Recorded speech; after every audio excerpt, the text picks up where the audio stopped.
guys the best track they can here at Flat Out Friday.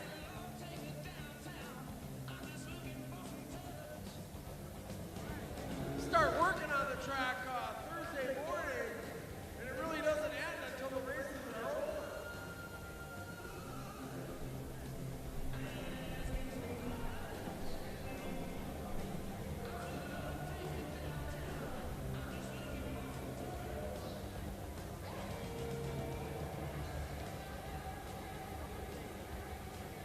They actually put Dr. Pepper syrup on the track to provide protection for the concrete and traction for the racers.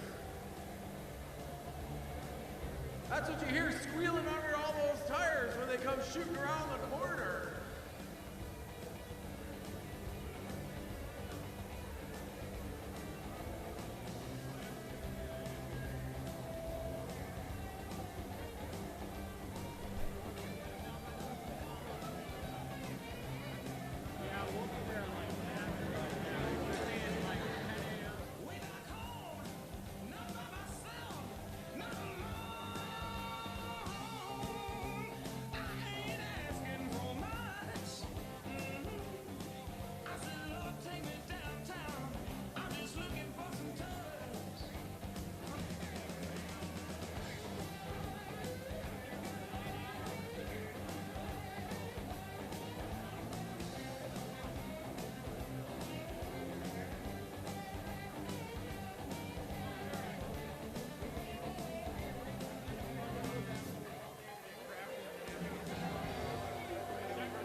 Summer winds down on the shores of Lake Michigan, a biker gathering like no other revs up. They've come to Milwaukee for a weekend celebration of an all-American brand, Harley-Davidson, and the company's 115th anniversary. The festivities begin with Flat Out Friday as Boonies, Hooligans, Mad Dogs, and more take to the Oval. Saturday, the competition move outdoors. First, the dirt for hill climb as riders race the clock on 50 to 1200cc bikes. Then speed meets sand for a good old-fashioned beach brawl that salutes racing's early days. 115 years, countless stories. Buckle up for Harley-Davidson's 115th, 2 days of fun and competition that would make its founders William and Arthur most proud. 90 miles north of Chicago, off the shores of Lake Michigan, downtown Milwaukee, University of Wisconsin-Milwaukee Panther Arena, Flat Out Friday, celebrating Harley-Davidson's 115th anniversary. Presented by Sin 3. Sin 3 provides superior protection by resisting thermal breakdown. It stays fresh longer. Tonight, you'll be seeing the best in flat track, all racing around this 1/16th mile indoor concrete oval. 12 classes, over 170 entries. I'm Scotty Dibbler. Alongside is Lance Corey. Lance, welcome back to Milwaukee. I am stoked to be here on Harley's 115th anniversary. We have tons of classes tonight. Tell me a little bit about it. It's going to be a great night of motorcycle racing for sure. There are 12 classes. Let's take a look at them. We got them right here. We got Boonies, Pros, Vintage, we have Brakeless, Vintage Bikes, Hooligans. We have a women's Hooligans class, a JV Hooligans class, Mad Dog, Goofball, and much, much more happening tonight. The 115th celebration of Harley-Davidson. Now, let's go to our sideline reporter tonight, Diana Dahlgren. Hey guys, yes. I'm right outside the arena at the tunnel where the riders enter. I'm standing next to Jeremy Prock. He is the man of Flat Out Friday. We are standing here with some bikes. Let's start off with the build bike. This is the build bike program, the Milwaukee build bike program. This is built by Milwaukee area high school students. There's a 175 cc Honda. All the bikes are the same. All the high school students, all bikes have the same budget. And then we have the Mad Dogs. Mad Dog, this is more affordable for adults, a little slower speeds, affordable racing, 200 to 100 cc, 4 strokes only. And then we have the Inappropriate. This is one of my favorites. This is a favorite. This is anything that should not be raced. Prince is, little did you know, an all-star flat track racer. You'll get to see him tonight. And then we have the Hooligans. Yes, the Hooligans. So this bike here represents also 3 other classes, the women's, the JV, and the open Hooligan. This gentleman here is in the JV Hooligan. But the Hooligans are a street legal twin, 750 and up, and real minimal modifications. All right, and then we have the Pros. Pros, this also represents the open amateur, the pro, and the women's class. These are all 450s. Hondas seem to be the most popular brand. These are really wicked fast machines. Parker, by the way, is at the top of the game with being a singles pro. Awesome, and then we have the Brakeless. Yes, these are about 115 years old. This is the way they used to flat track. Brakeless, using the engine for compression for braking, using the engine compression for braking. This is Chuck Dickerson. We have to let Chuck, a.k.a. Evil Knievel, go right now because he's starting off the evening with the Brakeless class. So we're going to go ahead and let him get out of here. Guys, let's get this started. Thanks a lot, Diana. Up first is our Brakeless class. Brakeless class has 4-stroke motorcycles, no brakes, no suspension, 1981 or earlier. These guys are crazy, Lance. This is going to be pretty insane. So the Brakeless class, this is how flat track racing started actually, is here comes the 78-year-old rider coming out. They started with no brakes, Lance. They believed if you had a brake, the riders would stop in front of you. You would actually run over the rider right in front of you. That's pretty funny, but the cool part is you're all in. Once you twist that throttle and you start going, you're committed. You can actually see these riders will drag their feet to slow themselves down when they pull up to that starting line. In motorcycle racing, we start from a dead stop right at the start. The bikes are running. They'll put them in gear and they'll drop the clutch. Go take a look at our starting lineup. Number 49 is Kendall Lutchman. 26 is Chuck Dickinson. 618 Christopher Zelzinski. We'll see what that is. Tough one. Yeah, we'll see what that is. 996 Dan Slobodnik. With 15 is Scott Johnson. The 3X is Scott Jones, and the 311 is Warren Heyer. So I see a lot of Harley-Davidsons out there. Harley-Davidsons and one lone Honda. Actually, don't see Hondas in the Brakeless class very often because back then, Honda wasn't even around yet when they would race flat track at the very beginning. That's very true. No suspension, no brakes, and some people say no brains in this class. I mean, it's a tough one. Look at these really old motorcycles pulling up to the inside. There's the 26 pulling up right there. And that young rider is 78 years old. He's got some really cool Max leathers. They're red, white, and blue like Evil Knievel. He will start second from the inside. I think the key to a good race, Lance, is you got to get a good start and then hold your line.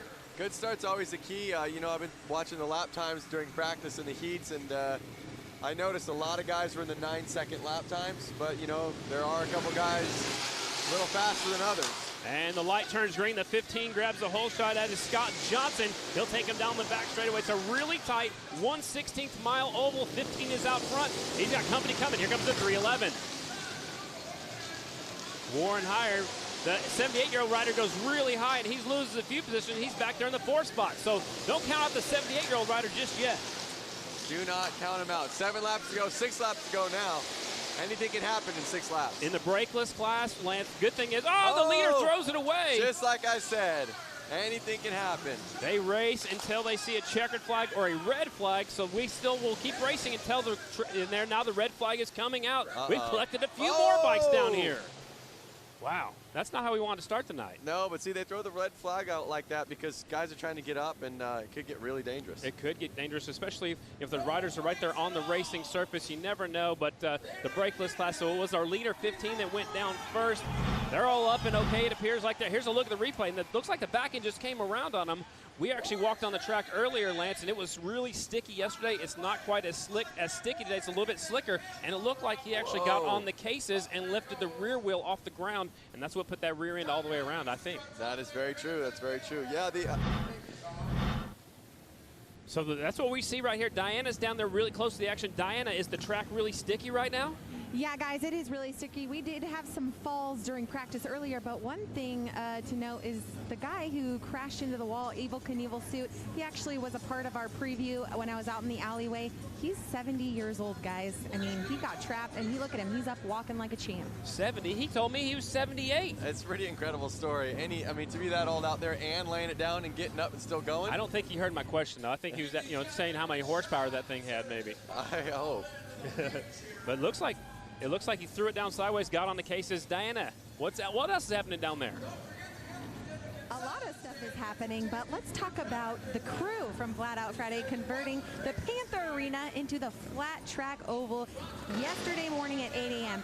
After the layout and safety barriers have been constructed, the crew sprays Dr. Pepper, guys. That's right, Dr. Pepper syrup on the arena floor to help with traction, and then runs laps to lay down a layer of rubber to give the racers the grip they need to compete on this otherwise slick concrete surface. Hundreds of people have prepared this track, and it's extra special for the 115th anniversary of Harley-Davidson. All right, looks like they're staging them back up, Lance, to get this thing restarted. Looks like they're going to have a single file restart. No, they're going to stage them back up.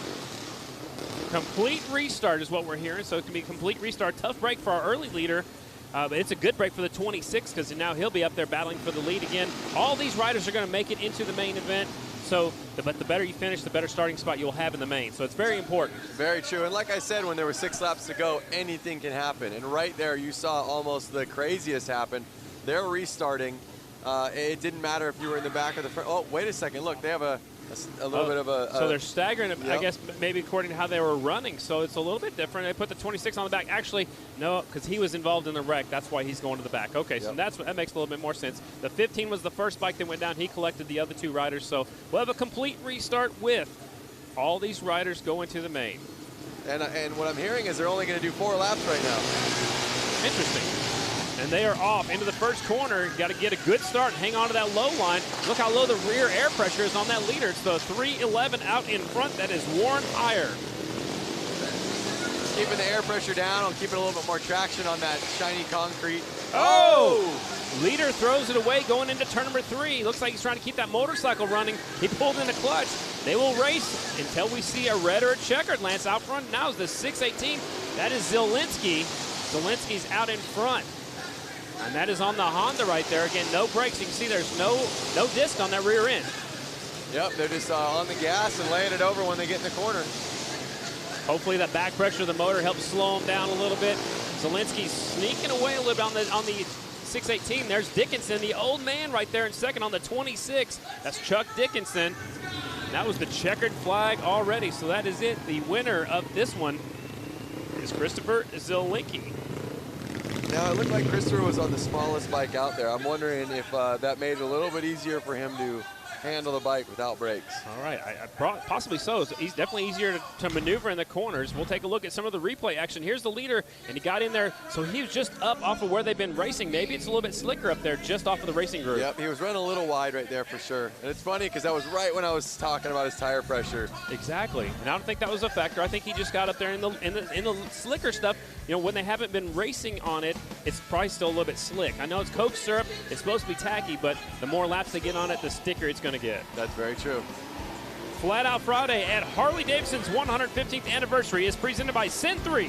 Provides superior protection by resisting thermal breakdown. It stays fresh longer.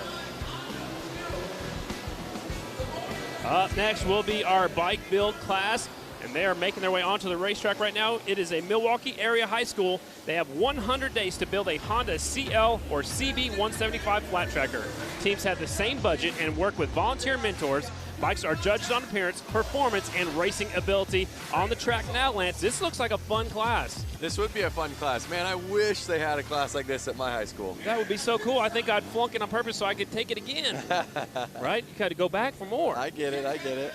Here is the riders in this one. 35, Ezra Brewski. They are all on Hondas, as we mentioned a moment ago in the rules. 83, Chadwick Dennis. He's from Shorewood, Wisconsin. 65, Stephanie Erbs. She's from Wisconsin. 07 is Kristen, and the names went away from us. They're getting ready to start our bike build. Kristen Lassen, that is Lady Lassen.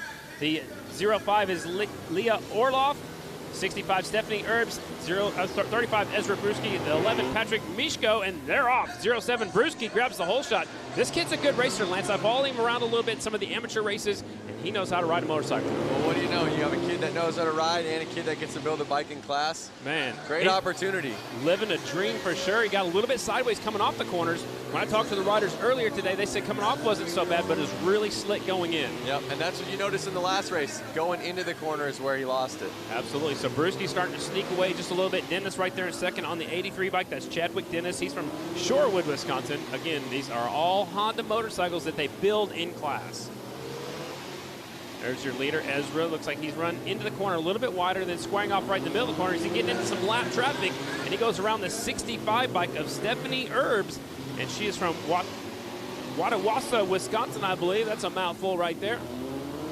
The one cool thing that I'm noticing on these bikes is you can tell the frames have been painted, the wheels have been painted. You can really tell they stripped these bikes down and really customized them. Kevin Clark just showed the field 2 laps to go, so he'll show the white flag this time by for the 35 bike, Ezra Brewski. Picking up the white flag, 1 more lap to go. Looks like that frame's probably even been powder coated or painted, just like you were talking about. 1 more lap rider right in his way. And the checkered flag is out for your leader and winner, 35 Ezra Brewski. Good job for him right there. Chadwick Dennis will settle for second on the number 85 or 83. Patrick Misha will finish in that 3rd spot. Man. Now, one thing you notice is the leader, Ezra, was in the 9-second lap times. Wow, that's super fast. They went all the way back to 11-second lap times. So you can see there's about a 2-second difference between first and last place. Absolutely. That is the bike build class. We'll take a look at the results. Ezra Brewski again taking the win. Chadwick Dennis is second. Patrick Michaud is third. Kristen Lassen, that's Lady Lassen, is fourth. And Stephanie Erbs will qualify right there in that 5th spot. There's your bike build heat race. I wonder how many of their classmates that helped them build it are they're either in the stands or watching this live right now. I bet a bunch of them are. I bet that's pretty cool to see it all happening right here as part of 115th celebration of Harley-Davidson. This is the fun one. All right, this is your class that you wanted to sign up for when we were here in February. Yep. It's the Boonie rules. It must be a pull start engine, a rigid frame, and a full AMA riding gear is mandatory. If you look, Lance, coming off that last corner, there's a jump right there, and it says get it on there. Some of the riders are going to take it. Some of them aren't. A little added feature in this class. That's awesome. They should have ran that jump all the way wide, so you had to get it. That would be kind of interesting. We might have a few more pileups. So what they do, Lance, every time they come out onto the racetrack, they will give them 2 laps to warm up their bikes and check out the track again, because some of these riders haven't been on there since earlier in practice. So they give them 2 laps every time they come to the racetrack, and they'll line them up at the starting line. Here's a look at your starting lineup. The 418s, Mike Barney. 73, Travis Fryer. 01 is Brent Hankey. 75, Jacob McCutcheon. 66, Sam McKinley. And the 1777, we'll add some more 7s, Christopher Milowski. I like that. And as you notice, there's way more riders in this class. Heat 1 of 5. 5 qualifying heat races in this one, and they are off. It is the Boonie class. Green flag is out. Boonie class, top 2 from each heat race will make it to the main event. There will also be 2 semifinals. There are 25 total entries today, and the 01 is out front as Brent Hankey. Yep. Looks like they're teammates in the yellow, in the orange jerseys, in my correction. And they have the same boots on too. So 01, 75, possibly teammates out there working on some strategy for later on in the main event. And again, the top 2 riders will transfer to the mains. Hankey out front. So I don't see anybody hitting the ramp right there. I think they need to push a little wide. I think they're getting away with not having to hit it. Skipping it a little bit. There goes one guy with the ramp. He's a lap down, but he's jumping. We got 1 rider down over here in turn number 2. Now there's 1 coming off of turn number 2. The leaders make it through safely. The yellow flag is out. Try to full start that motorcycle. There's your leader back around. Again, Lance, we don't stop until we see red or checkered. So we see waving yellow. It's all right. We keep racing. Just use a little bit of caution. Yes, that's right. Looks like they're having fun out there. Just saw Brett pop a wheelie. Yeah, he's having a good old time right there in that bike. He's going way up there by the hay There bales. he goes. Pulling the wheelie. Get some traction to that rear wheel. White flag is out. 1 more lap to go. Boonie, heat race number 1. Hankey, second place goes over the jump. The 75 bike of McCutcheon takes the jump right there. Jacob McCutcheon. And here's your checkered flag and the win on the back wheel. 01. Brent Hankey. And he goes straight back to the pit area. He ran away with that one. I mean, right off the gate, he took off. And I'll see you guys later on. That was heat race number 1 of our Boonie class. Man, there are 5 heat races. This one's a stacked deck for sure. Here's the results. We got Brent Hankey in number 1. Second place was Jacob. Third place was Travis Fryer. Fourth place was Mike Barney. Oh, we maybe have 2 fourths. I would say Christopher ended up with a 5th. Maybe they tied. Maybe they tied. Yeah, they might have tied. Because then Sam got 5th. All right, so they're fixing it as we go. They got the scoring and timing. There's a scoring loop as they go across the start-finish line, as he's going to do a little fine-tuning to his front end. Oh, no, he's heating up the tire. Yeah. All right, he's taking it serious. Heat race number 2 is coming up next right here. The Boonie class. Well, maybe just cleaning off the tire. That's what he was doing. Yep. I thought he was coming up the next race, but he's cleaning that hay off the tire as he was one of the riders who got up into those hay bales. Oh, gotcha. Heat race number 2 is the Boonie class. Again, they get 2 laps to check out the track, warm up them tires a little bit. These are great big guys on little bitty motorcycles. The coolest thing about these races is these guys are on bikes that are probably in their sheds. These aren't professional. It's just awesome to see, you know, you don't need to be a pro to get out here and race. Here's your starting line at 35, David Kilkenny. 315, Job Absinski.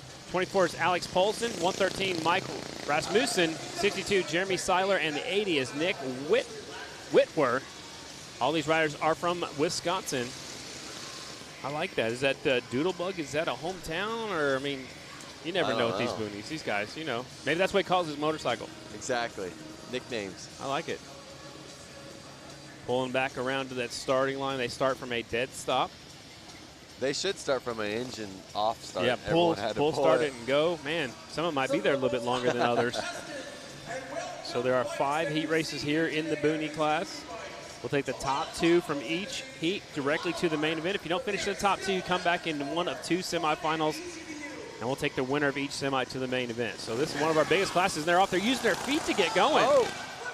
One of them went over backwards. They kind of use your feet. I mean, those little tiny engines barely can power a lawnmower. Yeah, I like some of them were stand up, take. Oh, there goes second place, hitting the jump over there, taking the inside line, taking the lead. I love it. Notice how much bigger his wheels are than his competitor right there. Is that good or bad? I don't know. I'm thinking big wheels are better. More momentum, more track surface. I don't know. So out in front now, it's David Kilkenny. Kilkenny actually rode the X Games last year in the Harley-Davidson Hooligan class, and he's taking the jump again. We'll see him a little bit later on in the Hooligan class on the 35 motorcycle. And he's still on 35 right here. Goes by 2 riders, lapping 2 riders at the same time. David Kilkenny. Oh, man, he just went over backwards. I'm loving that jump. It's putting a smile on my face every time he hits it. Well, you like jumping. You're not scared of jumping anything, right? I'm all about it. All right, Kilkenny, he likes taking the jump every time. He wasn't scared. Oh, man down. He picks himself up. I wonder if he kept it running. Nope, he's trying to pull start it. So your leader's pulling away. He's out front by 3.35 seconds. It's so funny when these guys go down, they're already so low to the ground. They just pop right back up. Instantly. Kilkenny's lapping them riders, picking them up, putting them back down. Now he's 4.3 seconds ahead. White flag is out for Kilkenny on the 35 bike. David Kilkenny from Waukesha, Wisconsin. The bike's listed as a Yuck, Y-U-K. Checkered flag is out. Because he probably looks and goes, yuck. Maybe, because it's yellow. Yeah, kind of ugly. Yellow, green. Yeah, kind of ugly green. Yuck. Could be a Yukon. I don't know. It should be short for something.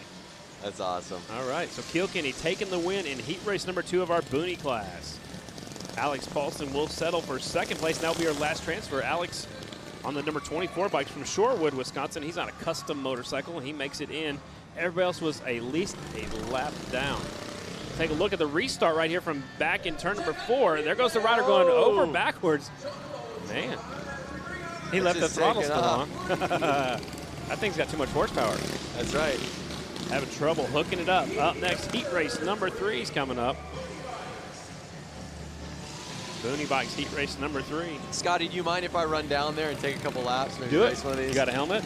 I could find one. Can you handle both bikes? As long as you give me what number you're going to be riding so I can make fun of you. All right, Diana, you enjoying the boonies down there? Oh, of course I'm enjoying the boonies, but the biggest thing was that I feel like I could take both you on and beat you badly. Whoa. Challenge accepted. Challenge is definitely accepted. All right, let's do that next time we come up here in February. February it is. Bring it on. Sounds good.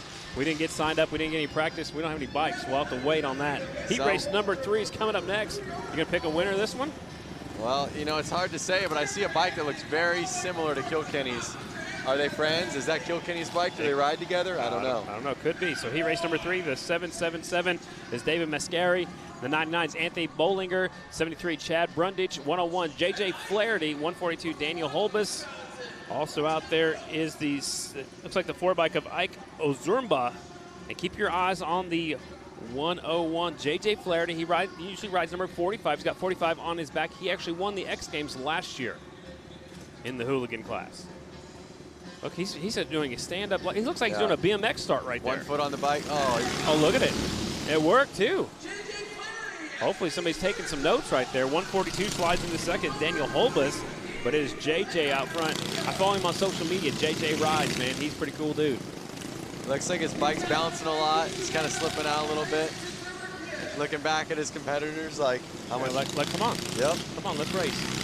Let's take a look over the show. Looks like just having some fun out there, and that's what Flat Out Fridays are all about. It's all about the fun. Leader's trying to sneak away, so there's no suspension, so the bouncing's got to be the bouncing on the air pressure in the tires, right? Totally, yeah. Right well, on. like we said, they lower the tire pressure, but that's obviously going to cause a bounce if, you know, if their traction's not on par. Right on. Out front, J.J. Flaherty, 101 on his number plate. Hear the crowd go crazy. One rider lost it going across the start-finish line. That was our second place rider. Now the leader's way out in front. Flaherty takes the jump. Dude, 2 riders down over here in 1 and 2. You think they did that on purpose? One guy ran into the other guy? Yeah, maybe. You never know. Everybody wants to transfer directly out of the heat race. There's Flaherty right there, your leader, wearing those all-white leathers. Remember back in the day, growing up and going to the races. Look at Flaherty's going way up to the high line. He wants to get jumping. Arrow, he's going to hit the speed. jump. Whoa! Oh, 1-footer. Throwing tricks. But they used to wear all-white leathers a lot in the old days because it was so hard to see. It was usually dusty out there, so I like the old-school all-white leathers. Sliding in there, stand-up, sliding in the corner. Here comes J.J. Flaherty to pick up the win in heat race number 3. So you're saying that they wore the white so that way they'd be seen on the track? Yeah, back in the day, you want to be seen because it's dusty. You didn't have the lighting like you do nowadays, so a lot of people wore white leather. So let's take a look at the replay. Watch the second place rider, 142, hitting the jump, one-hander. Land on the back of his seat. Too much showboating right there. And it cost him a transfer spot. That was our second place rider, the 142, Daniel Holbus, who he actually still came back and still finished second, but he was way behind the leader. Flaherty taking the win. Holbus will settle for second. That was who fell off, still got up and kept going. Probably because a couple other riders fell off too, Lance. Yeah, there was that crash again in the second lap turn after 2. that, I believe. Yep, exactly. So it worked out good for him. Here comes the next heat's already coming to the racetrack right now. Again, Boonies, there are 5 qualifying heat races with a top 2 to the main event.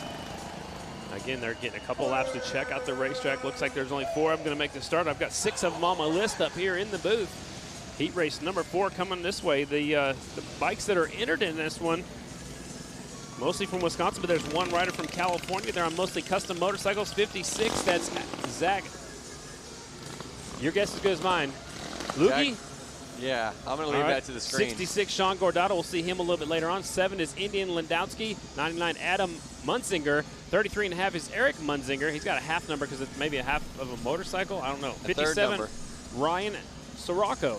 And he's on a Doodlebug also. That must be a motorcycle. Gotcha. All right. Some sort of mini bike. Absolutely. So, again, one rider from California. The rest are all from Wisconsin in this Boonie heat race number 4. Top 2 to the main event. Looks like only 4 of them going to make the start. And they're off. Whoa! Man, that must be really tacky right there because that's where that other rider went over backwards in the last race. Into turn number 3. 57 is out front. Ryan Sirocco from Stevens Point, Wisconsin. That is the Doodlebug motorcycle. There goes the 99 around the outside, battling for the lead. A long way around, and taking the lead is the 99 at Munzinger. Nobody's hitting the jump on this race. Well, they saw what happened the last one, probably. True, very true. Well, that guy was showing off, though, but... All right, battle for the lead. Heating up as they go into turn number 3. The leader goes a little bit wide. Here comes second over the jump. There we go, All right. He must have heard you talking. I love it. Maybe he's got a speaker in his helmet. Here they come down the back straightaway. Still out front. Out front is Munzinger. Sirocco's in second on the 57 bike. Taking the high line. Look, he's got an all blue bright shoe over here. A lot of the riders will actually take real carpet to the bottom of their shoes. Yeah, 57, he's pulling off the racetrack. That was who was up there battling for the lead a moment ago. Looks like it's going to be an easy transfer for the 2 that are out there right now. Sirocco, tough break for him. He's off the racetrack now, so 99 still putting around out there. One of them just got back on the racetrack. So Munzinger's out front on the 99 bike. All by himself. He's got at least a half a lap lead. There's the white flag out for your leader, Munzinger. Munzinger from right here in Milwaukee. And this bike's listed as Yamaha. Do they have Yamaha? Is that little? I don't think that was a full start. He must be racing another class that has Yamaha. He waved to the flagman right there. That's Kevin Clark. Yeah. He waved to him as he went by. One more lap to go. This kind of looks like a victory lap. Munzinger out there on the 99. He should be jumping the jump for us. Maybe that was a checkered flag. That was a checkered flag. So I thought it was the white. Hard to tell up here where we're at. Way up at the top of the arena. So 99 takes it back to the pit area, and he is your winner. Munzinger takes the win. Indian Linzowski is your second place rider. And those will be your transfers. We'll take a look at our second place riders wipeout. There's the 57 bike right here. Going for it. Oh, it looked like he just lost his left leg in the back. It just came around on him. So that was a tough break for him. And he took it to the infield. I don't know, maybe he lost power in that thing, but that's definitely going to cost him a little bit. We're on Boonie, heat race number 5, and they're coming to the racetrack right now. We should be right around Boonie, heat race number 5. That's where we're at. Oh, yeah, we added this one. There were so many. We had an added heat race. 257 is Tony Betts. 12 is Leonard Schwadrick. We'll go with that. 323 is John Mailander. 13 is Ben McGinley. 76, Oliver Peck. And the 30 is Jason Warnke. Most of these riders are from Wisconsin. A couple of them didn't want to give their hometown. Maybe they're not supposed to be out here racing. I don't know. Top secret stuff. Here they come pulling up to the line. 5th and final heat race of the Boonies. Pro motorcycles are coming up next, ladies and gentlemen. Light turns green, 257 with the hole shot. He's got company on the inside. Look at that white motorcycle. 76 taking the lead. It's got a big old gas tank. I like it. Looks comfy too, like a nice big padded seat. He's leaving his foot down out there. It's Peck out front, but he slips wide. New rider taking over the lead over the jump. 257. The jump cost him a little bit of time right there. Battle for the lead.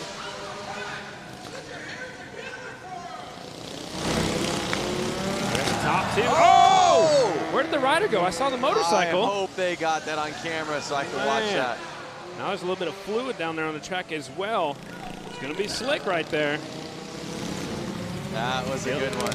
We saw the end of it, that's for sure. His front end looks all bent up. I don't think he's making it back out there. Probably not. Yeah, his pull start's out too. Both the rear ends locked up. Forks are bent. That thing's seen better days. That is very true. Pro motorcycles coming up next. Good battle going on still out here on the track. Top 2 to the main. Warnke is your leader on the 30 bike. 76 right here, the all-white motorcycle is in second. That is Peck. There's a look at your leaders who snuck away from everybody else right here. The 30 bike smooth sailing out there, just taking it easy. I like the bright green duct tape on his left boot. Checkered flag is out. Warnke will take the win. It's so awesome that this is live right now on Facebook, and anyone around the world can be watching this. I'm very curious. If you're out there watching this, please let us know. Where are you watching it from? And we're going to talk about some of the comments a little bit later on too, right? Yep, that's right. Are you on your couch? Are you at your house? Are you sitting at a train station? What country are you in? We'll take a look at the replay right here. Watch over the jump. This is the rider that was in second. Gets over, up, and went over backwards. And he kind of ghost rode the motorcycle a little bit. I'm glad they caught that. And I'm glad nobody ran into the bike. There he goes. Look at how much power the bike had. It just kept pulling him up into a wheelie. Almost took that guy's left boot off of him. Kept it going somehow.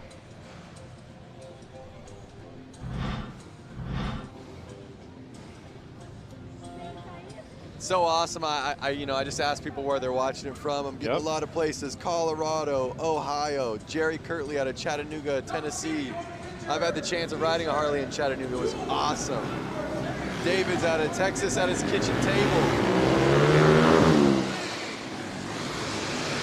Coming up next is our pro heat race action. We don't have a lot of pros signed up because Flat Out Friday is mostly about the amateurs. The Pro class rules, 19-inch AMA dirt track tires, no slicks are allowed. You also have to be licensed from a national governing body. That could be American Flat Track, could be the Ice Racing Flat Track Series, any governing body. If you have a pro license with them, you can race pro with us. So your starting lineup looks like this. 48, Cole Feely on a Honda from Stanfield, Minnesota. 25, Shake Knuth on a Suzuki. 57, Parker Lang. 222, Jeremy Orr. 28, Svensson. And they're getting set to go. Pro heat race. Into turn number 1 they go. You got to get a good start. It's a 57 out front. Parker Lang, he's from Wisconsin rider. He runs on the Grand National Circuit that I announce on a weekly basis. Lang out in front. There's Jeremy Orr, the 222, sneaking a peek on the inside. Check out these bikes. They have so much power with such a short track. You know, by the time they get on it, they're already laying it back down to the next corner. You barely have time to pick that left foot up and then get on the foot peg, and then you're putting it right back down. Yep. Parker Lang out in front. He's holding off a hard charge, and Jeremy Orr sticks it in deep and takes the lead. These guys need to jump out there right now. Yeah, that'd be awesome. I don't know if anybody take it unless they put it all the way across. Yep. Jeremy Orr out in front, the 222. Showing the way. 57 of Parker Lang right now in second.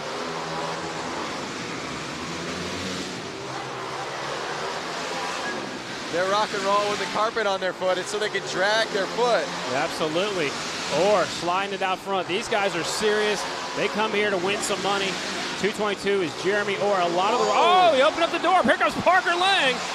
And Lang from Wisconsin takes the win right there. That's why you never give up. Wow, that was for the last... Yeah, that was for the win right there, coming to the checkered flag.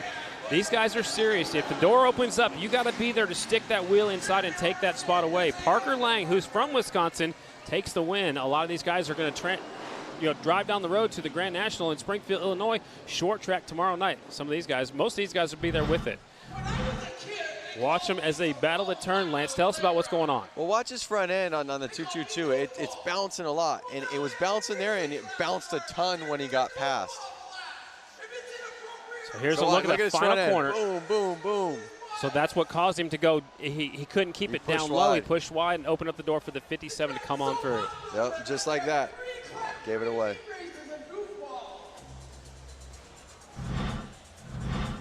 Parker Lang, took it home for the win. Flat Out Friday at Harley-Davidson's 115th anniversary is presented by Sin 3. Provides superior protection by resisting thermal breakdown. It stays fresh longer.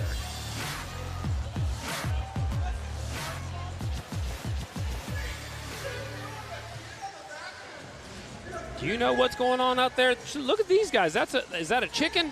I don't know. It's not October yet, but it looks like they're ready for Halloween. It is the Goofball class, ladies and gentlemen. Riders are 18 years old and older, and they are outrageous. Whoa. Look at that thing. Is this Back to the Future? I think so. Let me ride it. No kidding. There's a chopper. Look at how close those handlebars are together. That's going to be hard to turn, man. Yep, and he's shifting with his hand, and he's doing the clutch with his foot. I've seen Kendall out there a couple times. Here's your starting lineup for our Goofball class. 963, Jim DeLisi. 311, Warren Heyer. The 3 is Hunter Howell. 49, Kendall Lutchman. And the 75, Karina Strack. So we got a Yamaha, Harley, a custom motorcycle, a Harley, and a Yamaha. Looks like only 4 of them are going to make this start, and they are off. Somebody's gone a backpack going along with that rider. Kendall's out front. The chopper takes the win. Is it legal to be riding with somebody in the back? Like in the backpack? Remember, this is the Goofball class. There's no rules. Okay. As long as they got a good seat, maybe they got a camera on there too. 49, your leader on the chopper, Kendall Lutchman. Oh, he slips wide.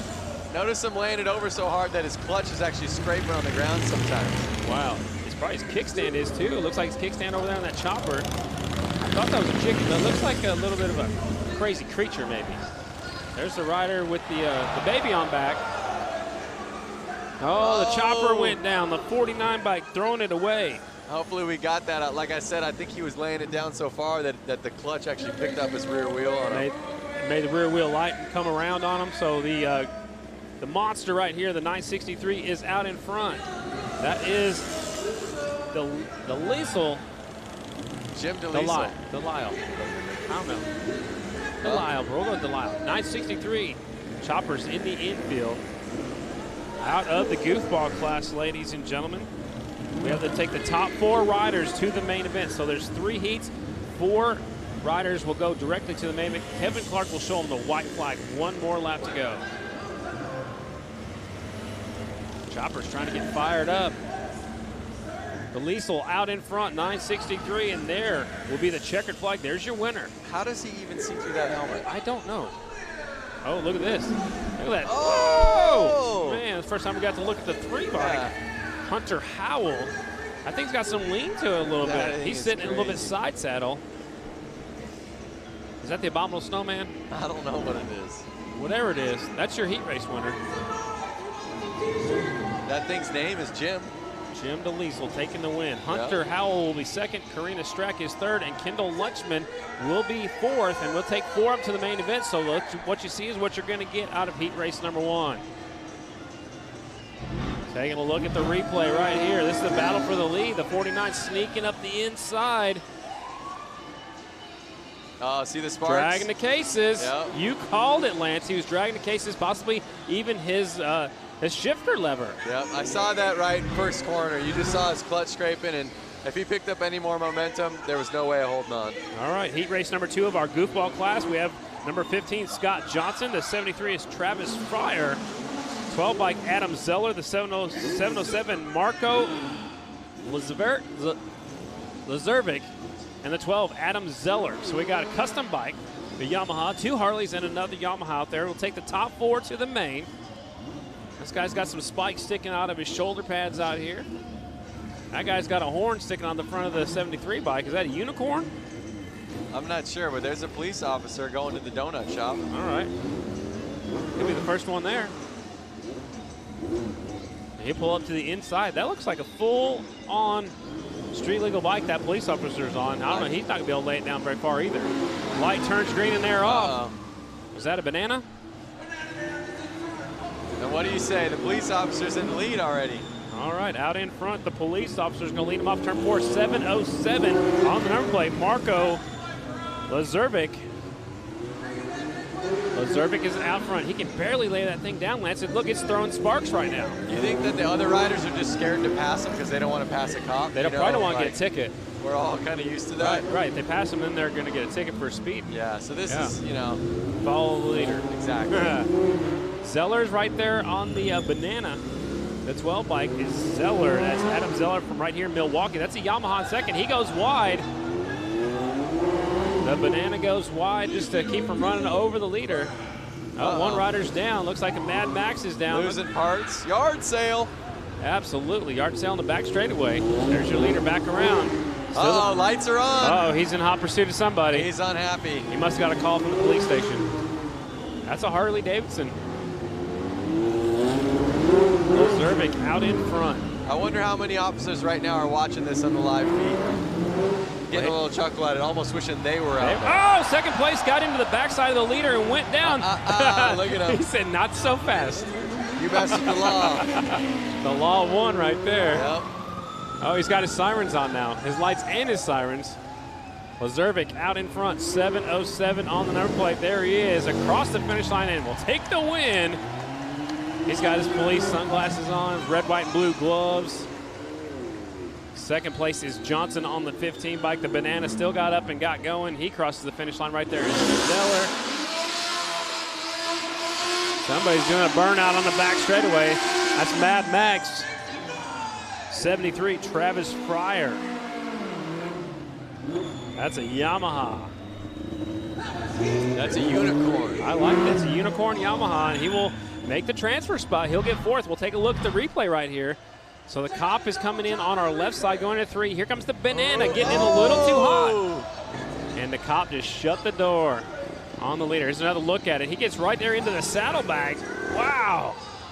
Man, he's trying to take the cop out, I think. A for effort, but look at that cop. Way too confident. He said, not so fast. Yep.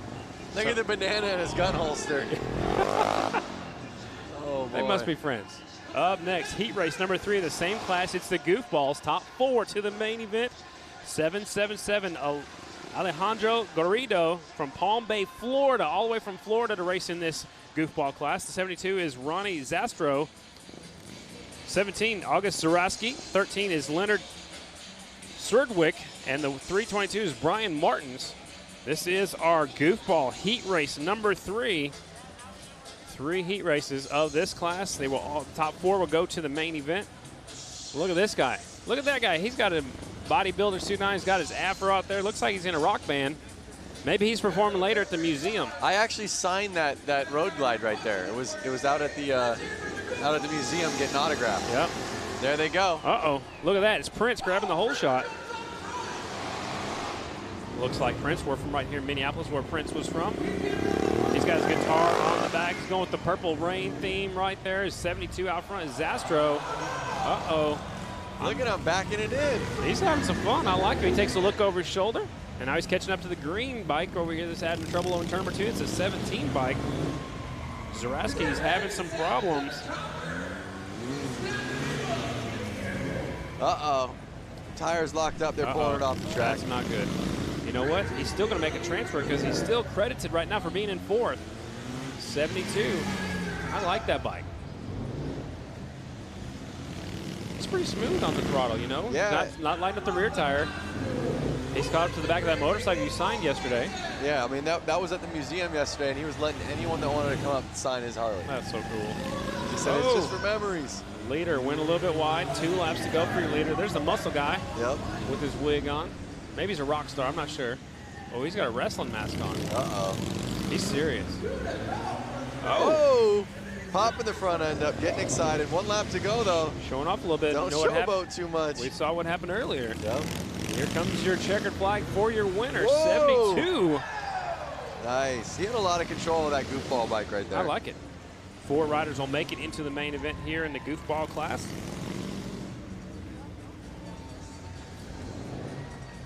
Ronnie's looking real confident. I'm sure when it gets to the main event, he's going to be one of the guys to keep an eye on, that's for sure. He's going to be fast for sure. With the Prince theme right here in Minneapolis, or from Minneapolis, Minnesota, not too far away as we're here in Milwaukee. Here's a look at the replay, actually. Watching him off the start, this coming to the finish line, doing a little wheelie. Yeah, throwing some style into it. You think the guitar helps him do that? Puts a little bit of weight on the rear wheel. Yeah. I like it. He wanted to get close to Kevin Clark, you know? Exactly. All right. Well, lots of fun here at Flat Out Friday, celebrating Harley-Davidson's 115th anniversary. All right, let's go down trackside with Diana. Hey guys, give a big round of applause. TJ Dillashaw and still bantamweight champion. Congratulations. We're live on Facebook, millions of viewers right now. How is it being here in Milwaukee for the 115th anniversary of Harley-Davidson? It's amazing. I'm a big Harley fan. You know, I got a Harley myself. Anytime I get a chance to escape training, need a break, I jump on the Harley and have some fun and forget about everything. It is the perfect escape. How was the brand new FXDR that you got to try out today? Man, so much fun. Me and Cowboy got to race around town, show it off a little bit. Everyone's asking questions about it, so it's fun to have the new bike out on the streets, you know? We saw you laughing earlier at the Goofball class. What did you think so far of tonight's Flat Out Friday races? It was action-packed. People eating shit, having fun. The Goofball, the Boonies. I want to do the Boonie races. The Boonie races look amazing. The pro class was insane. The 450s in this little building, very intense. So I've been having a good time. All right, well, next year he's going to be the bantamweight champion still, and he's going to be the Goofball class champion as well. So keep a lookout, guys. Back up to you. Thanks a lot, Diana. I think I'd love to see him out there on a motorcycle. I think it'd be a lot of fun. No, totally. And exactly what he was saying down there is exactly how I'm feeling up here. Let me ride the Boonie class. Yeah, you're wanting to go run down there and put on a helmet and let me announce all by myself up here. Yep, I want to race him next year, this next race. Sign it up. Let's go back trackside one more time with Diana Dahlgren.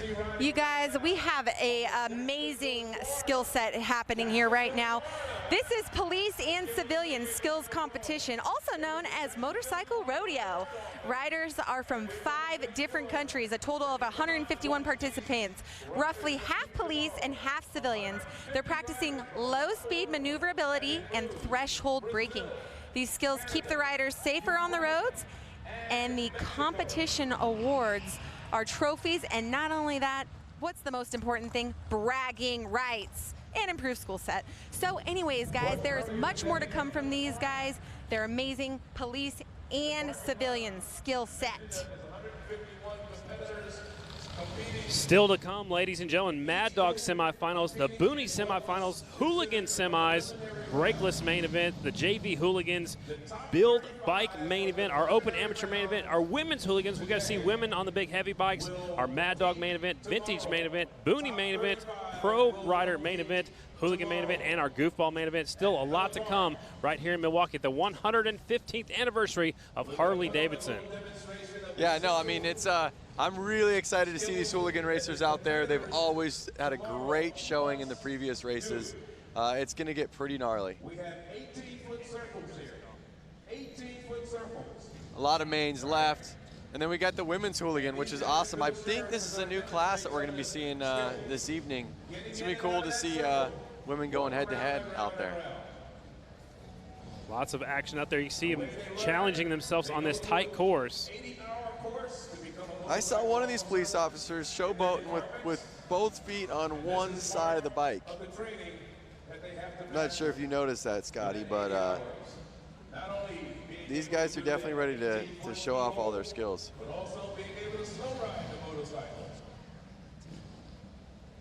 Let's hear from Diane and hear exactly what else is coming up this weekend besides the event here tonight. Harley-Davidson 115th anniversary is here, and we're getting it started tonight with the Flat Out Friday races. Tomorrow at noon Eastern, we will be 30 miles north in Slinger, Wisconsin for the Harley-Davidson Hill Climb. 5 classes of bikes compete at Little Switzerland Ski Resort, where they have created not one, but 2 hill courses to climb. The front side with multiple jumps and a mogul field to maneuver. Then the riders move to the back side of the hill for the 35-degree angled second run to really challenge their climbing skills. Again, that starts at noon Eastern here on Facebook Live. But we're not done there. What would Labor Day weekend be without a trip to the beach? I'm talking about Bradford Beach. Harley-Davidson has spent the last week turning this popular Milwaukee beach into a racetrack for the finale of our weekend celebration. 6 classes, including the Trog 45, Brakeless, Vintage Sportster, and Hooligan, will compete on this quarter-mile oval track on the shores of Lake Michigan. The Bradford Beach Brawl starts at 6 p.m. Eastern here on Facebook. A great weekend celebration, and we are bringing it all to you here on Harley-Davidson Facebook Live channel. Wow, that is incredible, and I cannot wait to see the hill climbing. Myself being a motocross rider, I would love to race up that hill. There's the jump, there's the moguls, some stuff that I look like I'd have a lot of fun on. Then I would love to be on the beach tomorrow afternoon because it's going to be a lot of fun too. So the journey, both literally and figuratively, have been one wild ride for Jason Rogers. The 33-year-old Alabama native has only been competing for 2 years. He drives from race to race in a one-time juvenile corrections vehicle, but what really drives Jason is a passion for riding. Every rider has a story. This one's just mine. 12-hour drive. I'm a journeyman electrician by trade, Wisconsin bound for the Harley-Davidson 115. Don't really have a lot of time to maintain a full-time job and travel the country, so I do odds and end jobs. Gonna go race some motorcycles. In the past 2 months, I've put 10,000 miles on my van, traveling around racing. We left Alabama yesterday at 3 o'clock, drove all the way through, made it here about 4 a.m. this morning, got a couple hours of sleep. Back here in the back, that's where I haul my bike. Up front, that's the cockpit / living room / kitchen. Doesn't have much. Got a spot up in the front where I can sleep. Got some solar panels on top so I can take my power with me and stuff, kind of live off the grid. It does have air conditioning, so kind of walking in high cotton with that. The van actually has more miles. Scarlett has more rough miles put on her.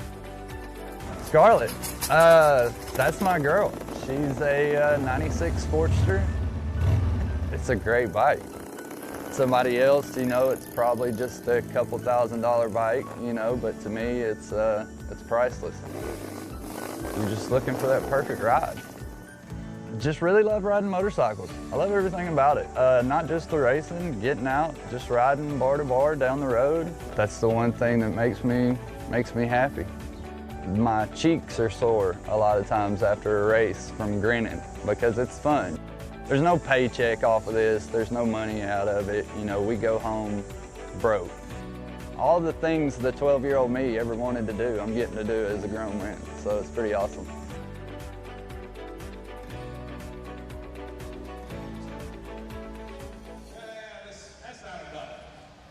To none other than Wheelie Wizard. You know, we got to have fun earlier. Let's tell the crowd a little bit of what happened. We got to do, I mean, you got to do wheelies. I got to be your passenger.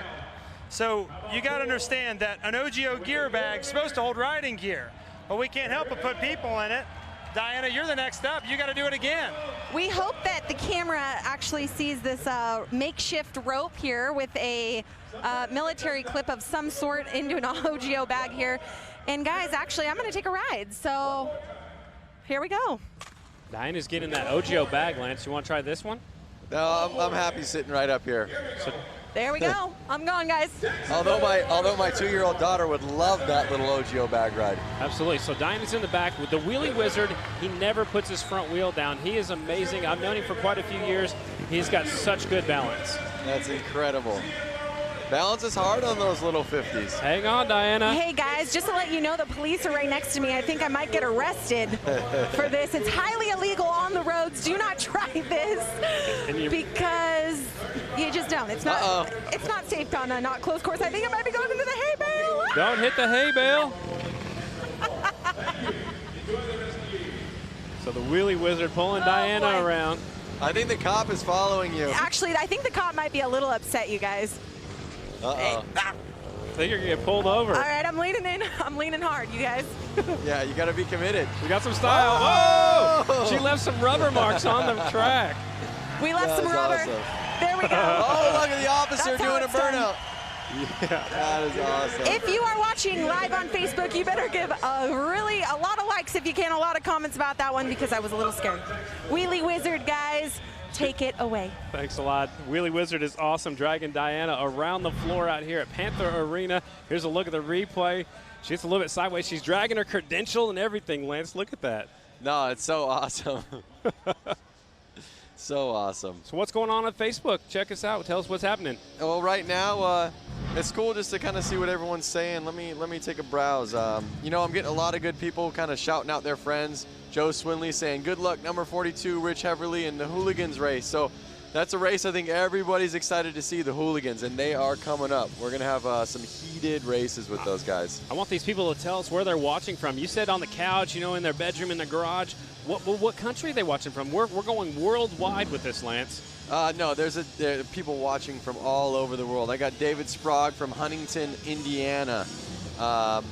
There's Simon Says. He's sitting here from New Zealand watching it live feed. So, I mean, around the world. I read places in America, and I read places, you know, 12, 14, 15 hours away. So it's incredible to see that, you know, that many people influenced and digging on the Harley-Davidson 115th anniversary. And here comes the next class coming to the racetrack. This is our Mad Dog class. There are three heat races. We'll take the top 3 out of the heat races to the main. There'll be 1 semi. We'll take the top 6 out of there into the main event. Again, this is our Mad Dog class. Mad Dogs. 100 to 200 cc's, 4-stroke motorcycles. The riders must be 18 years old or older. A race for adults to be a competitive at a more affordable level than open amateur. So if you don't want to jump in with both feet and buy a big motorcycle, you can jump in, start flat track racing on this little, a smaller bike. On your kid's motorcycle. Yeah, borrow your son's or your daughter's motorcycle and bring it out here and race. You know, it's open. You can sign up. You can sign up next year. Yep. Well, no, I'm going to ride the Boonie class. Are you allowed to race 2 classes? Yeah. I know Lady Lassen, she's running 3 different classes. So here we go. 01, Brett Henke, 11, Hitman, McManus on the 17, Charles Pipke on the 520, and Rasmussen is the last rider out there. What do you know? One of the smallest bikes is in the lead right now. Does that prove that it's man is better than bike? Do you see what I'm saying? Like, I don't know. I think it's easier to get off the starting line. Okay. Maybe. I don't know. New rider taking a look at the lead up the inside. Little bumping, little banging going on. They're rubbing elbows. So 520 was in the lead. That was Pipke. Now we've got a new leader of Henke, 01. We've already had a 01 win earlier in one of our other classes. Yep. Must be a popular number. I don't even see his number plate. That's how fast he is. Exactly. Henke's out front, Pipke's in second, Hitman's in third, and Rasmussen's in the 4 spot. Again, we'll take the top 3 riders to the main event. This is Mad Dog Heat Race number 1. Notice as soon as Brent got past Charles, I mean, he's kind of taken off on him. Yeah, he had 1.75 second lead the last time by in his little bitty Honda out here. He looks like he's got a Yoshimura pipe on there. Yep. Well, added horsepower. I mean, look at the gap right there.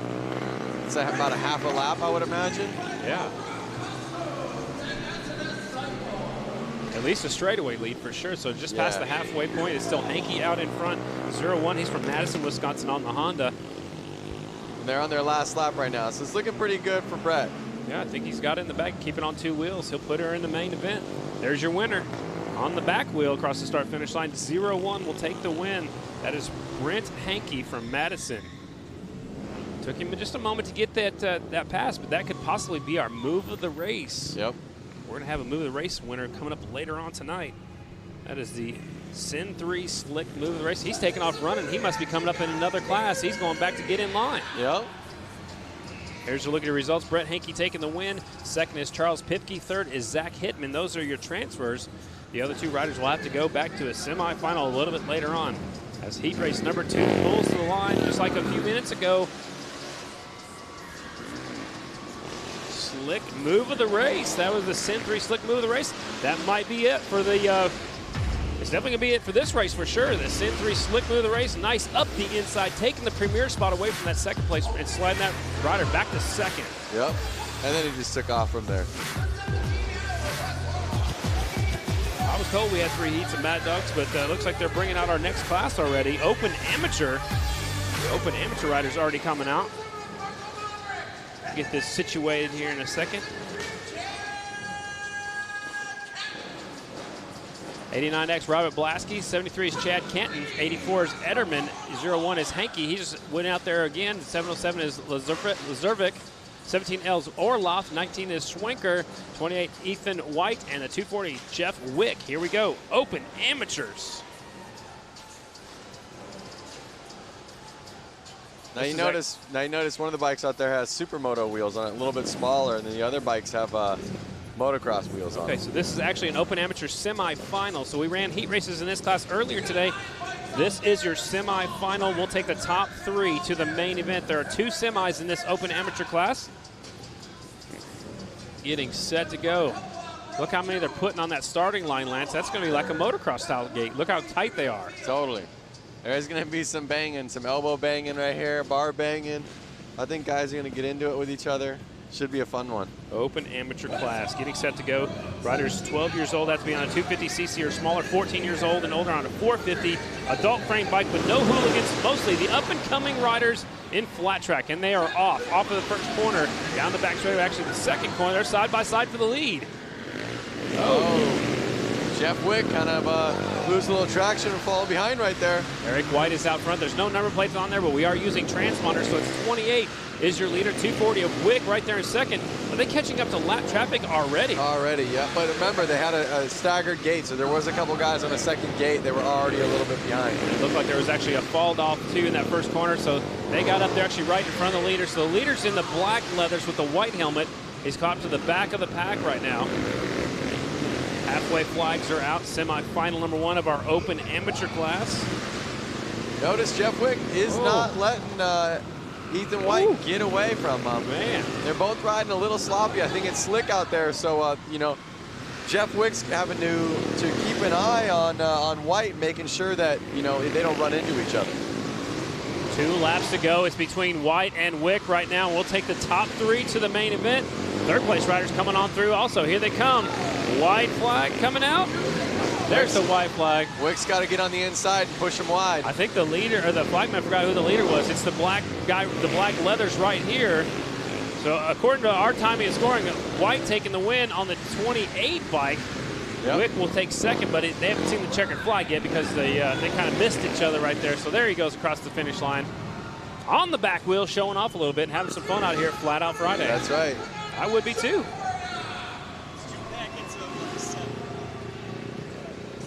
Ethan White taking the win. Jeff Wick is second, and Blasky is third right there. And that is your 3 transfers. Oh, almost went over backwards. Up next, semifinal number 2 for our Open Amateur class. Let's look and see how sloppy this race was right here. Woo! Second place rider got a little bit sideways right there. There's good form right there, sliding in the first corner, barely putting your foot down, but look how loose it is and how slick it is. I mean, that was making it real tough for Wick to try to, you know, really pinpoint how he wanted to pass him. I mean, they were just all over. And he puts it on the back wheel. That's what, you know, racers do that. They do that. Got to show off a little bit here at the Harley-Davidson Flat Out Friday, celebrating 115 years of motorcycles. Harley-Davidson started back in 1903.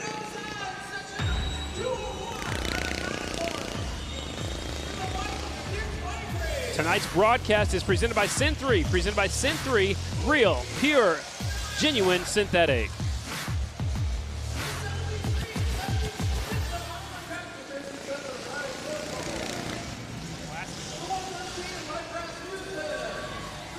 Looks like the Boonie class, semi 1 of 2. 99 is Bollinger, 73 is Brundridge, 315 Lapsinski, 33 and a third is Munzinger, 76 is Oliver Peck, 113 Rasmussen, 62 Jeremy Sealer, 57 Ryan Sirocco, and the 80 is Nick Whitwer. So there was already 5 heat races of this class. It's already been brought down to 2 semis.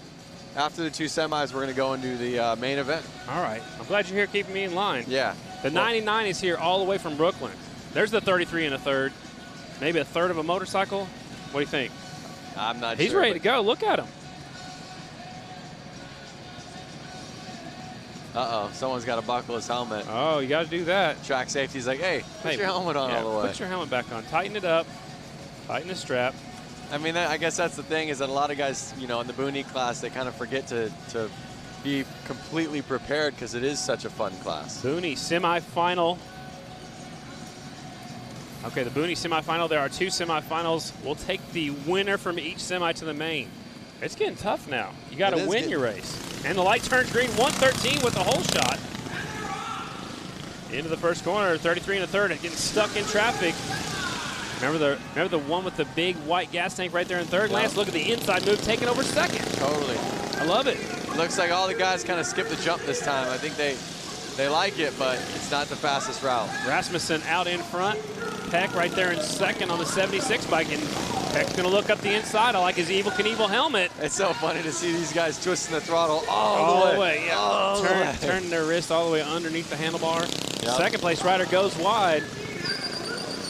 Peck is out in front, pulling away. It's a 76 bike. Yeah. So one thing we can notice about these bikes is they don't have gears or a clutch. They're like centrifugal clutches. They just pull the throttle and it goes. So they can't shift either.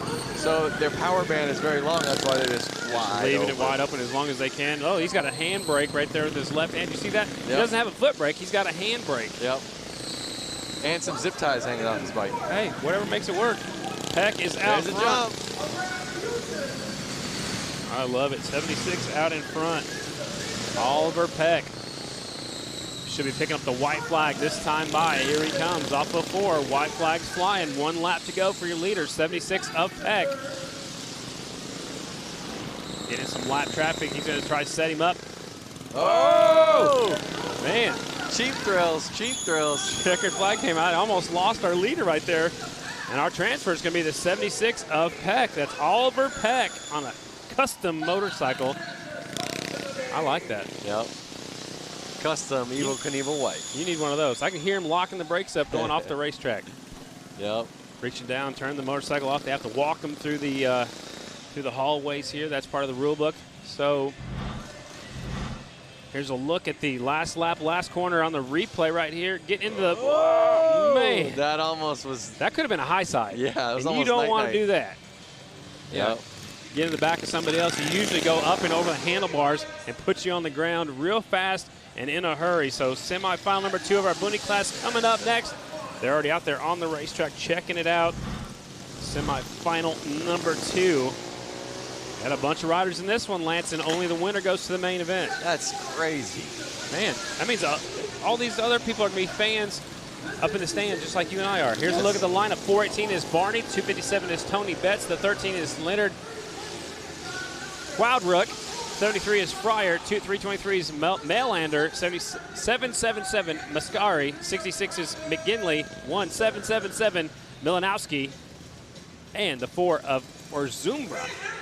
Man, he's got some hard names, these riders up here from Wisconsin. Yep, they're all from Wisconsin, and we'll see how they do. They're getting lined up right now. So it'd be safe to say a Wisconsin rider is going to make the main out of this one? That you have, I think, a good chance of that being correct. Okay, perfect. Forever Two Wheels Company, I like that. On his jersey right there, he's got the Harley-Davidson #1 on the side of his helmet. Yep. Staging him up. He's looking 777s ready to go. He's not even looking back. He's ready to go straight to the main event. He's focused. Over their front end, was his bike that powerful, you think? I don't know. That guy's got a Pat Blue Ribbon shirt on. Here we go. Getting set to go. Boonie, semifinal #2. We will take the winner only to the main. The official down there making sure their front wheels aren't across the line.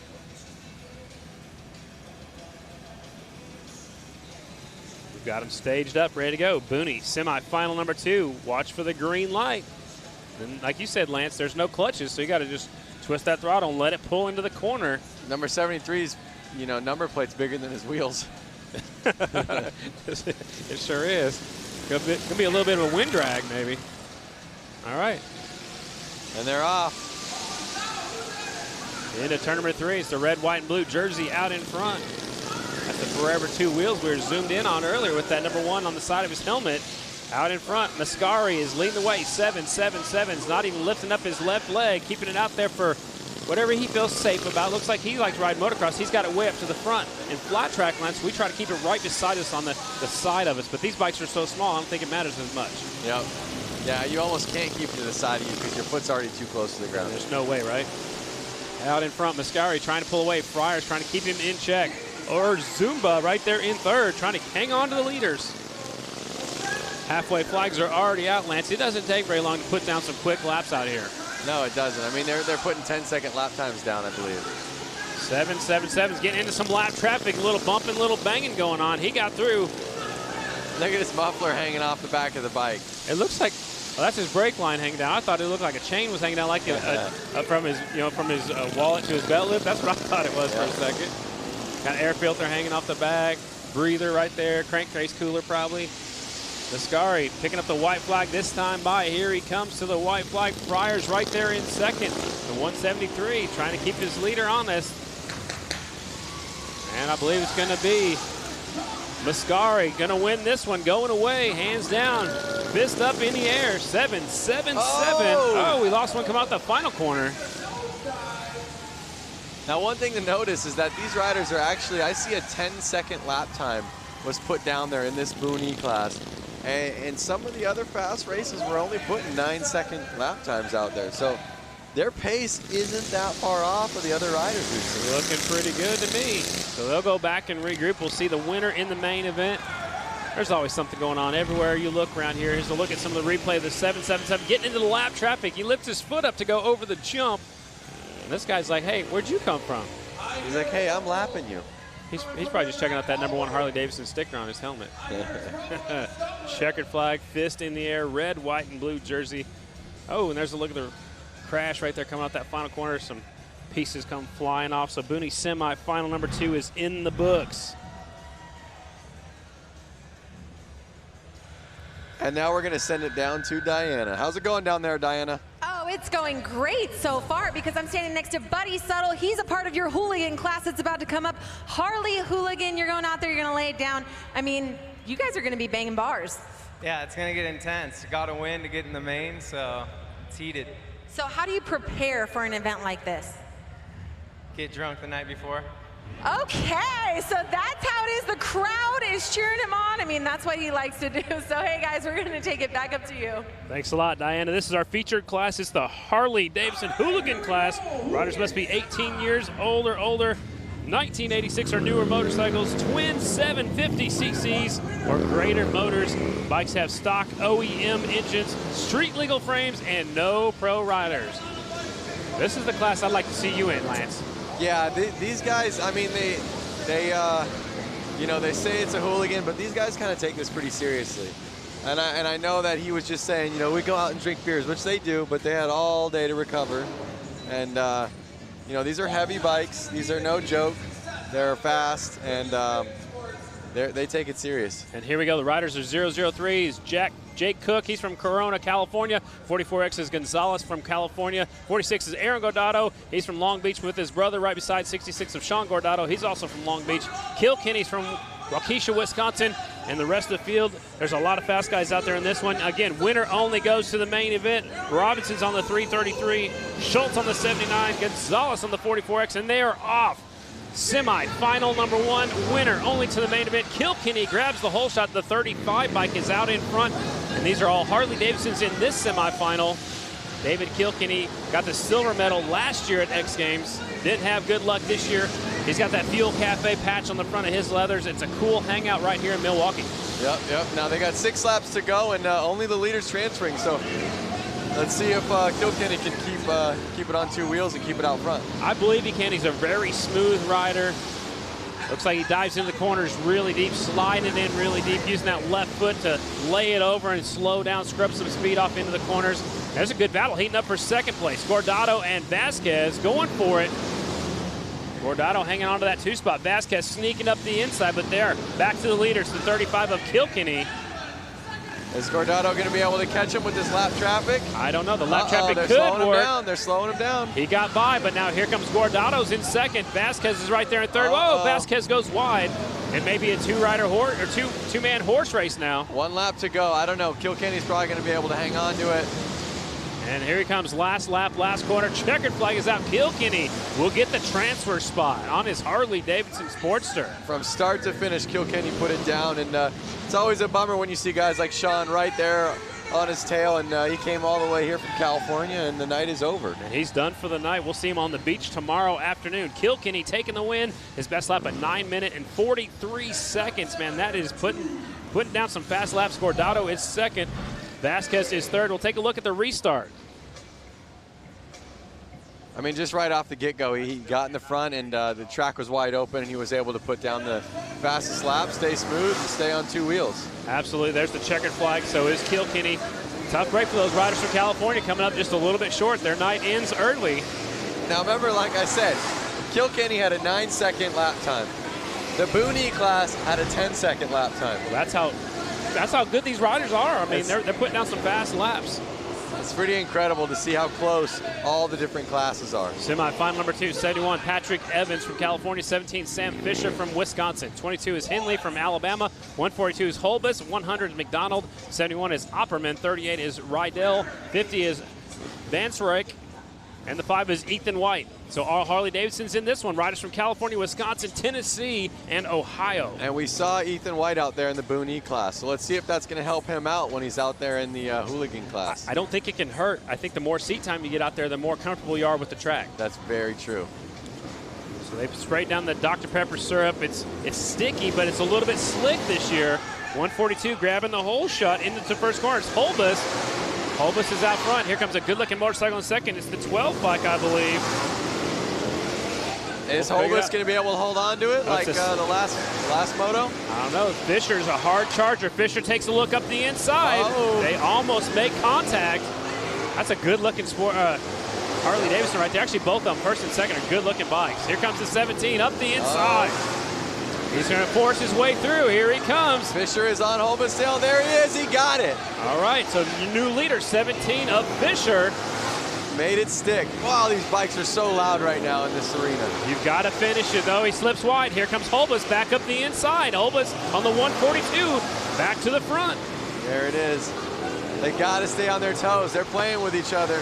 They just touch each other. They're going back and forth. You've got to hang on to that low line, and now it looks like Holbus is doing so. He's letting off a little bit earlier, staying down closer to the inside where the 17 bike made his way around. Now 17 trying to go the long way. Last lap. They got 1 lap. This is transferring into the main. Here he comes. Oh! Watch out for the wall. Oh! Somehow saves it. Your winner is going to be the 142 of Holbus.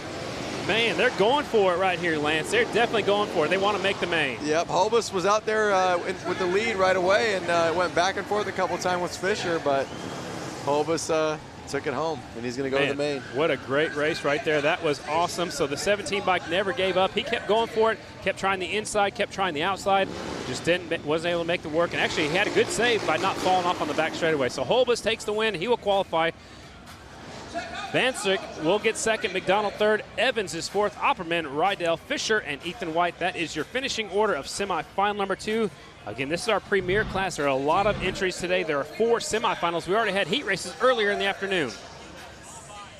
Let's take a look at the replay. The 17, he knows what he had to do. This is the last lap. No, that's not the last lap. This is the last lap. No, it's not either. No. They keep teasing me with the replays. I'm waiting for the 17 to try that inside move, going for the win. That was a nice move right there for the 17 to get out front. Notice the 7. Here it is. Go ahead, Lance. Oh. That is where they make contact coming off the turn number 2. I was just going to say, notice Fisher's on 17. His front end looked real soft. I don't think that was helping him get where he wanted to go in the corners. It's probably hard to keep his front end where he wants it when it's bouncing like that. Maybe low pressure in the shock or the forks, or yeah, maybe stiffer springs. Or all right, Hooligan semi 3 of 4. 19 is Brooks. The 21 is Hogan. 420 is Ives. 3X is Scott Jones. 11X is Schriffler. 73, James Smith. 85 is Buddy Suttle, who Diana talked to a moment ago. 40-77 is Tony Tucker. And the 09, Chris Wiggins. Again, riders from Pennsylvania, Georgia, California, Wisconsin, and Utah in this one. And again, an all Harley-Davidson semifinal number 3. So it's safe to say Harley's going to win this one, Lance? Yeah. I think safe bet? Yeah, it's a safe bet for you.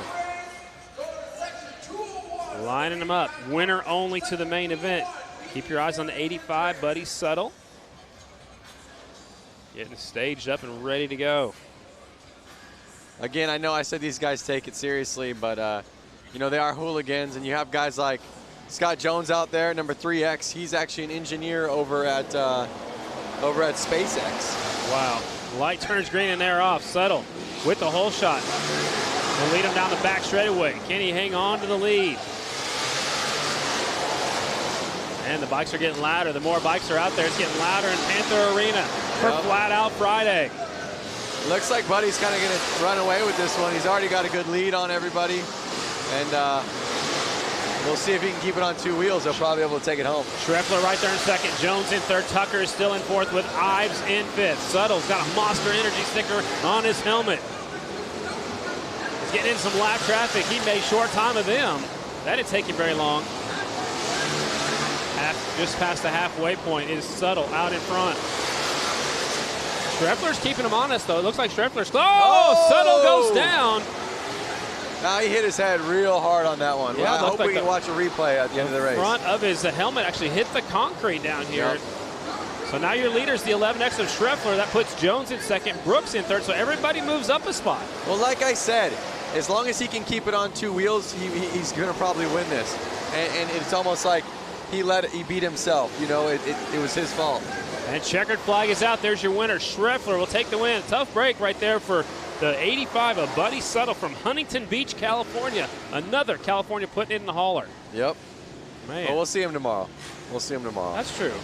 But they're done for the night. If you don't win your semifinal in the Hooligan class, you are done for the night. So your winner, Suttle, Schriffler. Incorrect. I'm sorry. Schriffler takes the win. So Suttle, he's back their ways. Now they're getting corrected up here. Scott Jones is second. Alex Brooks is third. Tucker fourth. Wiggins, Ives, Hogan, Smith, and Buddy Suttle down 3 laps. Will settle for 9th place tonight. We'll see him tomorrow. There it is. Watch his head. Watch his chin hit the ground hard. And this right here is, Lance, this is why you wear the best safety equipment you can. Yep, and what it was, it looked like either his peg or his clutch area, primary, dragged on the ground, lifted up his rear end, started to slide out. And he was fully committed for the corner, and that's why he didn't put his hands down. He was ready to keep going. Absolutely. So tough break for him. Now we're on to our 4th and final semifinal of the Hooligan class. Getting set to go, our Hooligans. 22. So this one's got the Mark Atkins in there, so Rusty Butcher, crowd favorite. 22 is Atkins, 33 is Chris Hansen, 7 is Hicks, 51 is Holstein, 182 is Hunter Klee, 74 is Orloff, and 24 TJ Tucker, and 27 Josh Young. Another semifinal of all Harley-Davidson's riders from California, Wisconsin, Alabama, and Utah, and 1 from Ohio. There's the rider you were talking about, Lance, 22. Yep. Rusty Butcher, crowd favorite. He's won here at the Flat Out Friday before. It looks like he's got his cell phone out there. I'm not sure if he's taking phone calls right now. Maybe not, or maybe he's just doing some live video feed and probably put it on his social media. Getting set to go, the Busher Oh, Butcher gets a bad start. He's going to have to come from way back. 182 grabs the whole shot. Rusty Butcher is down. Uh-oh. They're still green, so it's a 182 in the lead. Hunter Klee is out front, so Rusty Butcher's at the tail of the lead lap. Here comes the 24. That's Tucker sneaking a peek up the inside. Is Rusty Butcher going to be nice and let the guys by, or is he going to start going fast and not let them get by him? I don't know. That's a hard one. I mean, you want to be in the main event, but you also know the fast guys are coming through, and he does the right thing. He pulls out of the way. Yeah, he pulls out of the way, lets the 2 leaders go by. Klee is out front, 182, showing the way. Hunter Klee, Did you see how much he stayed on it and just kind of slid around? All the way around. I hate when that happens. 182 out front. Hunter Klee's from La Crosse, Wisconsin. I think what we're noticing tonight is the track is a lot more slick than these guys are used to. It's really about good throttle control and being really patient with your bike. What we've also noticed too, Lance, is it's not taking rubber like it normally does. They said they had the same issue in Cleveland. We're using Dr. Pepper syrup, the same stuff we've used before. Some people are saying it's because of the humidity in the air. I'm not real sure, but that's what the consensus is. Yep. Yeah, normally you'd see the track get a lot more black marks on it. Hunter Klee's still out front though. 1 lap to go for the 182. Hunter Klee from La Crosse, Wisconsin, over by the Minnesota state line. And there's your winner, pulling the front wheel up in the air on the Harley-Davidson Sportster 182. Hunter Klee will take the win at semifinal number 4. Wow, it's such a bummer to see Mark Atkins not be able to make it into the main, you know? Looking over my shoulder, I kind of cheated, but Atkins threw it away again going into the pit area. So tough break for Rusty Butcher. You see him picking it up right there. Yeah, I was cheating a little bit, sorry. We'll probably see some better results out of him when we get to the hill climb or the beach racing. That's going to be a lot of fun tomorrow. I'm jealous. Can I stay here too? No, you have to go over and announce another event. Oh, I'm going to Springfield, Illinois. There's a Grand National short track tomorrow night and a mile on Sunday, and that's the 100th running of the Springfield Mile. This, though, is the 115th celebration of Harley-Davidson motorcycles. Let's take a look at the replay. The 24, the back end just comes around on him right there. He just stayed on the bike the whole time. You saw his foot kind of just get bent, and just kept spinning. So here's one more look from up above. This is from right behind us, actually. The lead, you see the rubber mark, so you called it. He stayed on the gas, trying to keep it going the right direction. That left it wide open for the 182 Hunter Klee to win that one. Yep. Took it away. Look at that motorcycle. Piece of art right there. Is that yours? It's not mine. I would like to ride it. Coming up next is our wheelbarrow race, and that is presented by Built Well Helmets. The wheelbarrow race, it's something I've never seen before. It's a human wheelbarrow. So one person hangs onto the axle, it's sticking all the way through, and then another person runs behind them holding their legs, and it's a 1-lap race right here. So again, it's sponsored by Built Well Helmets. They're all wearing protective helmets, and I highly recommend it. This is going to be fun. Shoot, So Diana's going to be down there with us. We're going to hear her talking about the race. Diana, what's happening down there on the track? All right, guys. Well, I'm giving you the play-by-play down here on the course, and it looks like they're stretching out. You know, this is going to take a lot of human connective tissue is what I'm thinking. So we're going to go ahead and I'm going to tell you guys the breakdown. We have our current racers right now that are lining up with the tires and the Built Well helmets. We have a Blondie. We have a guy with a bronze helmet on. We got some of our Harley-Davidson Freedom interns. It looks like Alejandro. And then we have a couple more guys, and they all have our beautiful Built Well helmets. Oh boy, the blonde girl is off. And okay, number 44, Jacobson, is the guy who's holding her legs. And I'll tell you what, I think he's racing in tonight's events because he is serious about winning this. Woo! Full motocross boots too, running. Full motocross boots. He has his duct tape on. He's walking across the because finish line. He knows that he's winning. So basically, she has strong arms, a wonderful helmet. Everyone else eats it at the finish line. And let's go in for an interview.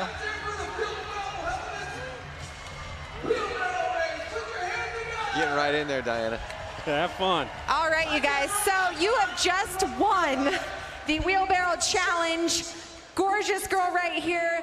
The number 44, Jacobson. I mean, you were walking at the end because you knew you had it. Yeah, basically we got the whole shot and checked out. You know, that's what we train to do. And we work harder for this race right here than we do for any other race all year. So This is a big deal. So what kind of preparations did he have you going through to prepare for this? We've been training all year. We've been in the gym, doing push-ups, pull-ups, running, everything. That's so important to us.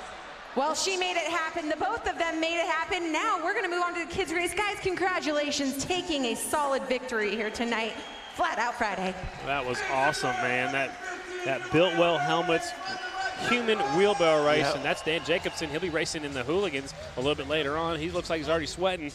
He must have already raced, but we'll see him a little bit later on. Now we got the kids' race coming up next, and this was probably the most popular race we had back in February. Yep.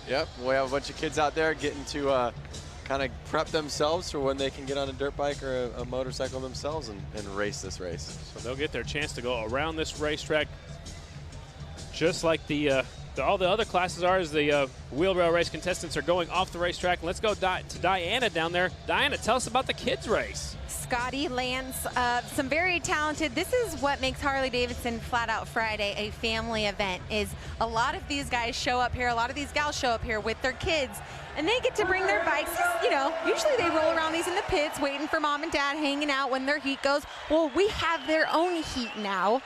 Very special. We're going to see what these kids can put down. Guys, what do you think about this? This is so fun. This is a little bit different kind of horsepower. It is. It's pedal. Pedal horsepower. power. Pedal power. Hashtag pedal power. I like it. Got some serious contenders out there. They all have their helmets strapped on tight and getting ready to go. It's a full starting line. Big age bracket right there as well. You see little kids. She's focused. Look at that. Look at that. She is super focused. She has her purple helmet on. Here comes a couple more riders. Uh-oh. And they're off. They're going. Light turns green. Oh! Rider got a little loose. Rider got a little bit loose. Oh, Kevin Clark's, he's leading right. Hey, Kevin, no! He's trying to stop him. Say, hold on. Oh. Red means stop. Whoa, Nelly. That was a false start. Okay, so somebody took off too soon. Once one person took off, the rest of them were like, well, yeah, I'm going. I'm going too. If they win, I'm going. So, man, there's a lot of action happening here. This is one of the favorite classes with the crowd for sure. The kids class, they go one lap just like our wheelbarrow race did. So Diana's down there on the starting line. Diana, we had a false start. Did somebody take off too soon? Yeah, you know, the number one, she's wearing the one on the backside, but she actually, yep, there you go. You see her getting backed up right now. She has the 35 plate. You know, she just jumped the gun a little too much, but she did get a solid lead. I wouldn't be surprised if as soon as we get a green flag again, we see her shoot towards the front of the pack. We shall find out. And not only that, guys, we had a couple stragglers coming out of the tunnel. So now it'll be a nice fair race that everyone's out here. Look at that, number 8's waving to her mom. Looks like another little girl out there. Same jersey as the second row. Here they go. Diana, take it. Yes, the number 35 comes from the back. She's making her way through the pack, but currently in the first position is the number 9 with the black hoodie, blue and black helmet on. Oh, wait, look at number 1 comes around the outside. She's bringing it home. She really wants to take that win, you guys. Here she comes. She's closing the gap. Man, that Dr. Pepper syrup is hooking up those tires. Look at, she takes no prisoners. She's inches away. Wow. White flag is out. One more Scotty lap Lance, to go. I mean, man, this is intense. The 35. Get him. There she is. The inside. Oh! The second place rider doesn't even look like he's pedaling. I think No, he's got a little electric bicycle. Yeah. Checkered flag. Yeah. So not only does she get a penalty from the red flag, but she makes it through the thick of the pack and she comes out on top. So awesome to see. Great racing out there. Still wrapping up this race. They're all the way around the track right now. Number 1's going to go down there and talk to Diana. We'll talk to them. We want to see what they look like without their helmets right now, trying to get those kids gathered up. It's just like herding cats. Lance, have you ever tried to do that? Yeah, no, I have not. How many kids do you have? Just one? Kids, I got 1 kid, but you said herding cats, I right? did, yeah. Herding cats. I was just saying, but you know how hard it is just to keep up with one kid. Yeah, one kid's hard enough. This many, it's like herding cats right here. What's going on? Oh, man. Track meeting. She's going a little prep, talking it over right there. Diana, take it away. We are here with Morning, and you know what? I loved your helmet. You were my pick of the night. How was it out there on the course? Good. Did you have fun? Yeah. Did you like riding your bike out there? You got the Barbie bicycle edition. Okay, who else do we got here? Okay, you took the victory even after having a penalized start. Are you feeling pretty good? Yeah. Tell us about it. Let's walk us through the race. That was some serious strategy. He was a little hard to pass, but it had the line, so I had it. Guys, give it up. Not only a penalized start, but then takes the win. Congratulations, high five. There we go. Guys, congratulations to all of you. Scotty, Lance, take it away. What a great race out there. And wait, I'm coming on back actually, because we had a wonderful day yesterday at the Harley-Davidson Museum. You guys got to put your eyes on the screen. We're talking to people about their first Harley-Davidsons. Sorry about that. My first Harley was a 2002 Ultra Classic in pearl white. It was beautiful. My first Harley was a 2014 Heritage Softail. 2004 Road Glide. Is a 1951 Panhead. My first Harley was a 2014 Street Glide. My first Harley is this trike right here. Well, my first official Harley was in 1991. I bought it at the height when Harley was just really starting to come on, and it was an Ultra Classic, and I've had 9 of them since.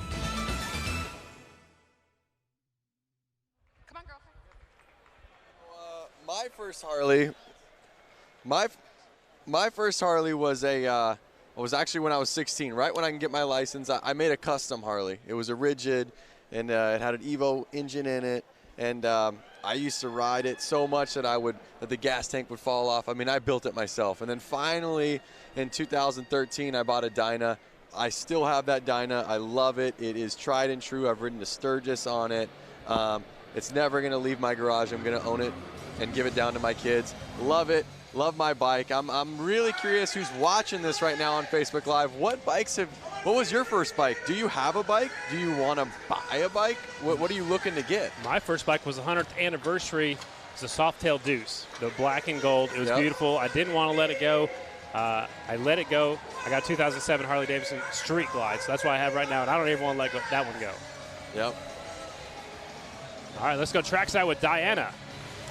Guys, you know what? The first Harley that I got to ride was a 98 Softail Custom. It was my mom's, and I'm not going to lie to you. I stole it at midnight. But anyways, I'm standing next to Bridget Whitwer. Amazing story that she has. She was here at Flat Out Friday back in February of this year. Tell us the story, because you were just watching the races, and now here you are. Look, you're getting ready to race. Yeah, so I was at Flat Out Friday last February up in the cheap seats, and I saw the Mad Dog class, which is the 125 or less youth stock frames, and I was like, oh my goodness, I could do that, and I want to do that. So that's why I'm here. And not only that, you have a child, from what I heard, son, daughter? Yep, my little son, LJ's 3. And she is putting it down, representing for us moms out there. Give a big round of applause for Miss Bridget here. Stay safe out there. Thank you so much for coming out to Flat Out Friday. Yeah, thank you. I'm excited. All right, guys, take it away, because we're getting ready to go back to racing. That is so awesome that she went from the stands last race, and now she's out there racing. I've been saying this every time I come here. I'm going out for the Boonie class.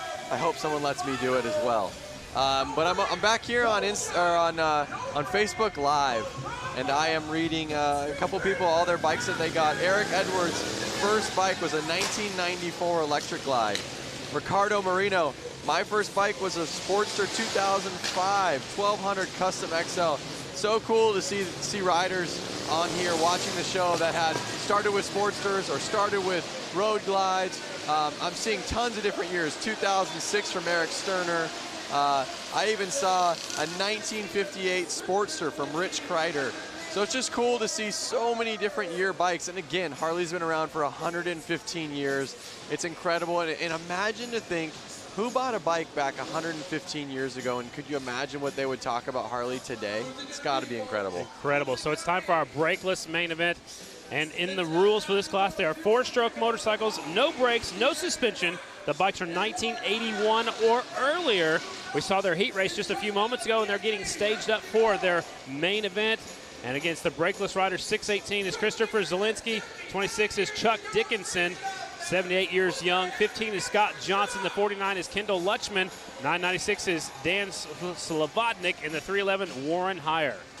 Getting set to go. Main event for our brakeless competitors. They're gonna have to rely on stopping, letting off the throttle a little bit early, using the back pressure to slow them down. Take it nice and easy into the corners and then get on the throttle coming off the corners.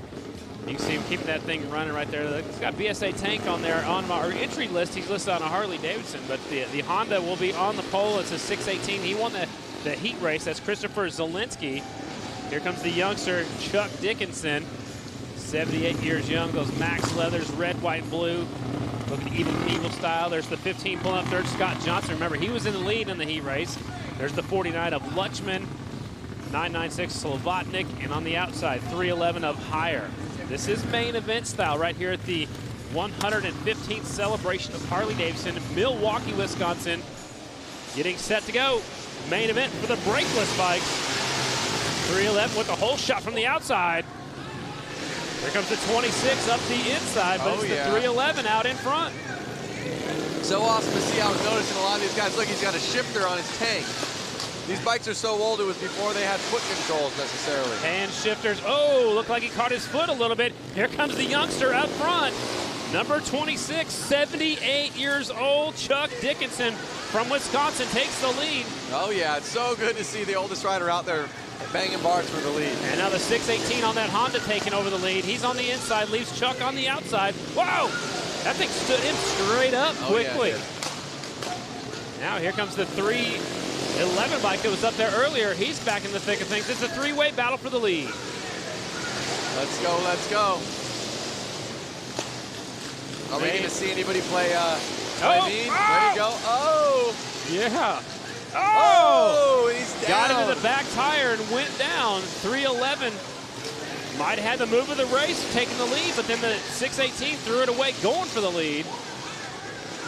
So it's the 311 out in front. Warren Heyer, Lannon, Wisconsin out in front. They keep going. Again, they keep going until they see red or checker. Looks like he's kind of on cruise control right now, the 311.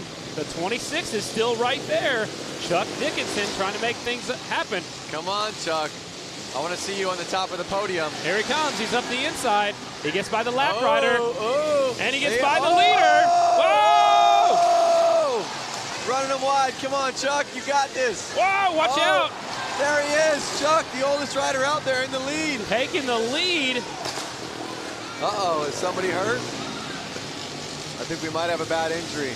Watch out, we'll keep on going until we see red or checkered. That's who the 311 got into, the rider that went down, the 618. Yep.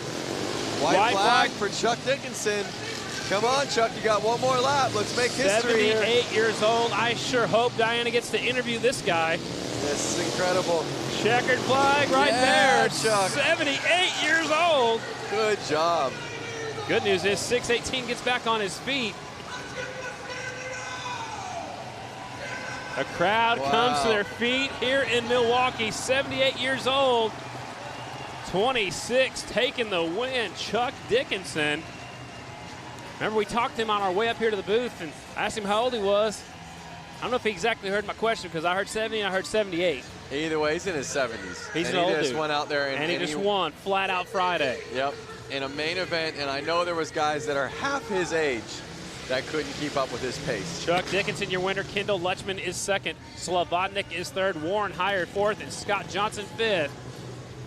And we'll take a look at the accident. This was the battle. Oh, this is the leader when he gets into the right. He gets into the wall. Watch out. Wow. I think that might be the move of the race right there. We'll have to wait and see. That one was awesome. That might be the Sin 3. Oh, see, he got into the rider that was leading earlier. Right into his arm. That was the 618. So that, my friends, might be the Sin 3 slick move of the race. It might be the slick move of the night. We'll have to wait and find out at the end of the night. Man, that was our Brakeless main event. They're going fast here in Milwaukee. Well, I'm hoping for the rider down. It looked like his hand got ran over maybe. So definitely praying for him and that nothing too critical happened. He's just got a bruise. He's getting a little bit of attention right now. They're also doing some work on the track right now, trying to get this little slick spot off of the racetrack right now.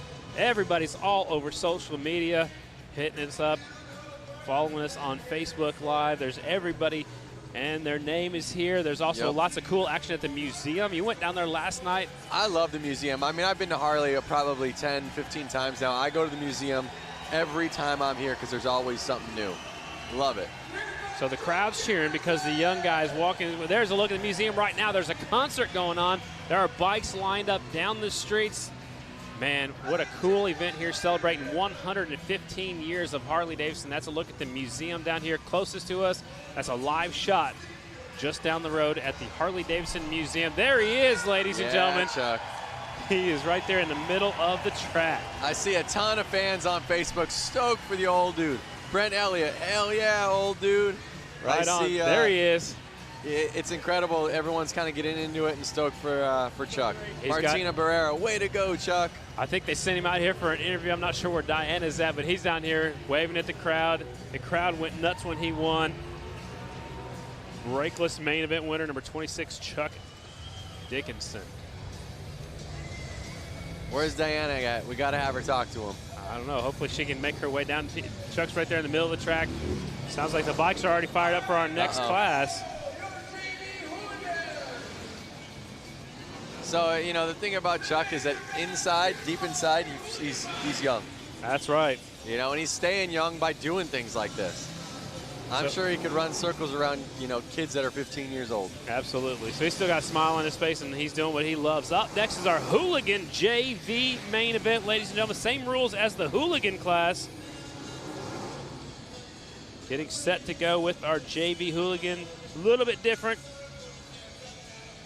04 Samson Bell, 315 is Lapsinski, 70 is Gregory Nelson, 715 is Rouse, 17X Samuelson, 81 is Schwenker, 19 is Stein, 603 is Swislowski, 618 is Zielinski. Harley-Davidson's in this one. Hooligan JV class. Again, I'm watching this stuff on Facebook, and it's just so cool to see everybody coming together and so stoked on Chuck. Like Terry Tilley said, 78 years young, it's just a number. That's right.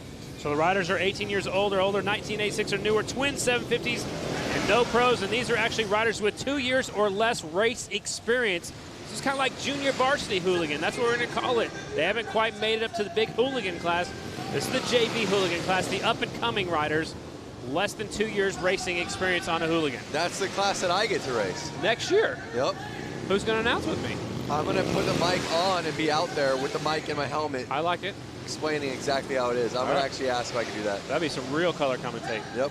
Samuelson out in front, Steinke right there in second as they make another lap. It's the Hooligan JV main event. Steinke in second, Schwenker in third, Zielinski right there in the fourth spot. 8 laps to go. This is a long one. This is. It's really going to put them through it. They got to get ready for the real hooligan class. Absolutely. I mean, this one isn't fake, but, you know, the next level. Yeah. A little more experience, guys. There's a look at the 17X. He's getting into some lap traffic. He's got his sleeves rolled up. He means business. Look at his beard's going around the back of his helmet just like when you're out there on the street. Yep. This is Bubba on the back of his jersey. I like that, too. But the thing that I'm noticing is Josh Samuelson, he's still putting down 9-second lap times. The hooligans were putting down 9-second lap times. Wow. I think he needs to get out there with the hooligan class. Is he sandbagging? He might have to move up pretty soon, but look how low that back tire is on that 17X. I think the low tire pressure is enables him to get better traction coming off the corners. Yep. 19 making a move for the lead, getting a little bit sideways. This is the battle for the leads. They caught up to some lap traffic. Uh-oh. Battle for the leads heating up. The 19 is there. Bubba got by the lap traffic. That rear tire looks almost flat, though. Maybe it is flat. Maybe just on the bottom. Good look at it. Zoom in right there. It's the last lap. Hooligan JV main event. Double checkered flag coming out. There's your winner. Bubba Samuelson taking the win. There's a good battle across the line for everybody else. Steinke will get second. Zielinski is third. Schwenker is fourth. And unofficially, I got Bell in the fifth spot. All Harley-Davidsons out here in the Harley Hooligan JV main event, throwing up the hang loose sign right there. Look at the beard hanging out. Yep. Fear the beard. Fear the beard. Samuelson taking the win. Steinke is in second. Zielinski is third. Schwenker is in fourth. And Samson Bell is fifth. Everything just got adjusted a little bit. I think they added Adam Rouse up there to fifth spot. Sawinski down to seventh is Bell. And now let's go down to Diana. Chuck Dickinson, I didn't get a chance to talk to you earlier, but oh my God, the things that you put your body through, and look, here you are, you're standing, walking, no problem getting back on that bike. You're amazing.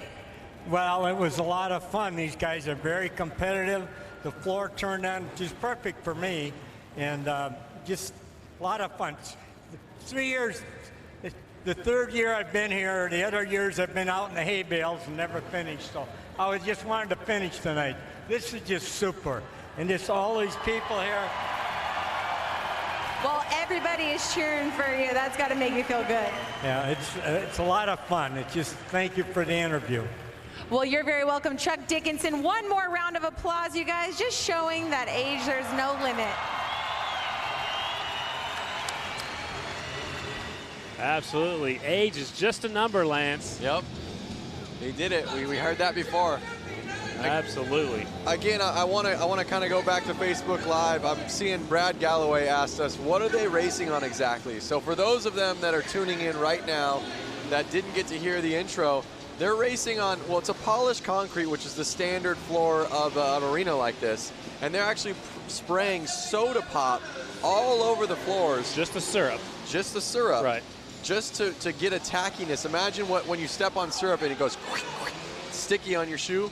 Well, that's what they're riding on out there. So it is sticky, but then again, add in horsepower, add in speed. They're laying the bike sideways, and there could be some areas of this track that aren't as sticky as others.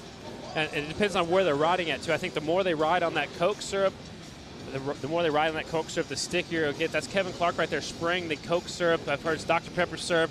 Whatever syrup they use this year, that's what they spray on the floor. It's like a fine mist. Where that lands, it's got little speckles, and then you step on it, and you can feel it. It almost, in years past, it almost pulled your shoes off. Yep. They sprayed a little bit lighter this time. It's still got some tackiness, but when you get off the racing surface, it's a little bit slick out there. Yep. Up next is our bike build main event. This is a fun class. If you weren't here earlier, the rules are Milwaukee High School have 100 days to build a Honda CL or CB 175 flat tracker, and they are off in a hurry. 35 is Ezra Brewski, 83 is Chadwick Dennis, 11 is Patrick Michaud, 07 Kristen Lassen, that's Lady Lassen, a 65 Stephanie Herbs. Those are the riders in this one. Ezra Brusky, he's the one that pulled away in his heat, and now it looks like he's doing it again in the main. I've actually called a lot of his races. He races this All-Star National Flat Track Series as well as the Steve Nace Racing Series. And Ezra Brewski, man, he is fast. He's from Wisconsin, and he's so smooth out there. Yep. And he got to build that bike himself in school. Uh-oh, rider down. I'm wondering if we got that on film. I'd like to see what happened. Chadwick Dennis lost it over here in turn number 2. He's walking it back to the pit area. Only 3 bikes left on the racetrack. Brewski is out in front, Michaud in second, and Lady Lassen right there in third. She's a mechanic herself. She's a motorcycle mechanic, and she's awesome. Yep, well, all of these riders, I think, were mechanics on these bikes. Absolutely, they got to build their own stuff, exactly. Brewski out in front, kind of on cruise control right now. He's catching up to the back of the pack. Again, I want to, the viewers that are watching this right now, these riders had to build these bikes in school, and they got to bring them here. The teams had the same budget, work with volunteer mentors. The bikes are judged on appearance, performance, and of course, racing ability. Battle right here is, it looks like Brewski's gotten by both of the lap riders. That's the 11 of Patrick Michaud in second. Lady Lassen right there. That's Kristen Lassen in third on the number 07 bike. 2 laps to go for your leader, Ezra Brewski. He's in the 9-second range as well. Yep. Lance, I see you checking out the lap times. I'd like to see every 9-second rider get out there. Doesn't matter what bike you're on. There could be a Hooligan bike. There could be a Boonie bike. There could be these built bikes. It would be cool to watch. And there we are with the checkered flag. Brusky takes it away for the win. Like I said at the beginning, at the start, he did that in his heat, and he did it again in the main. Ezra looked really strong out there on the 35 bike. Second is the 11 of Patrick Michaud.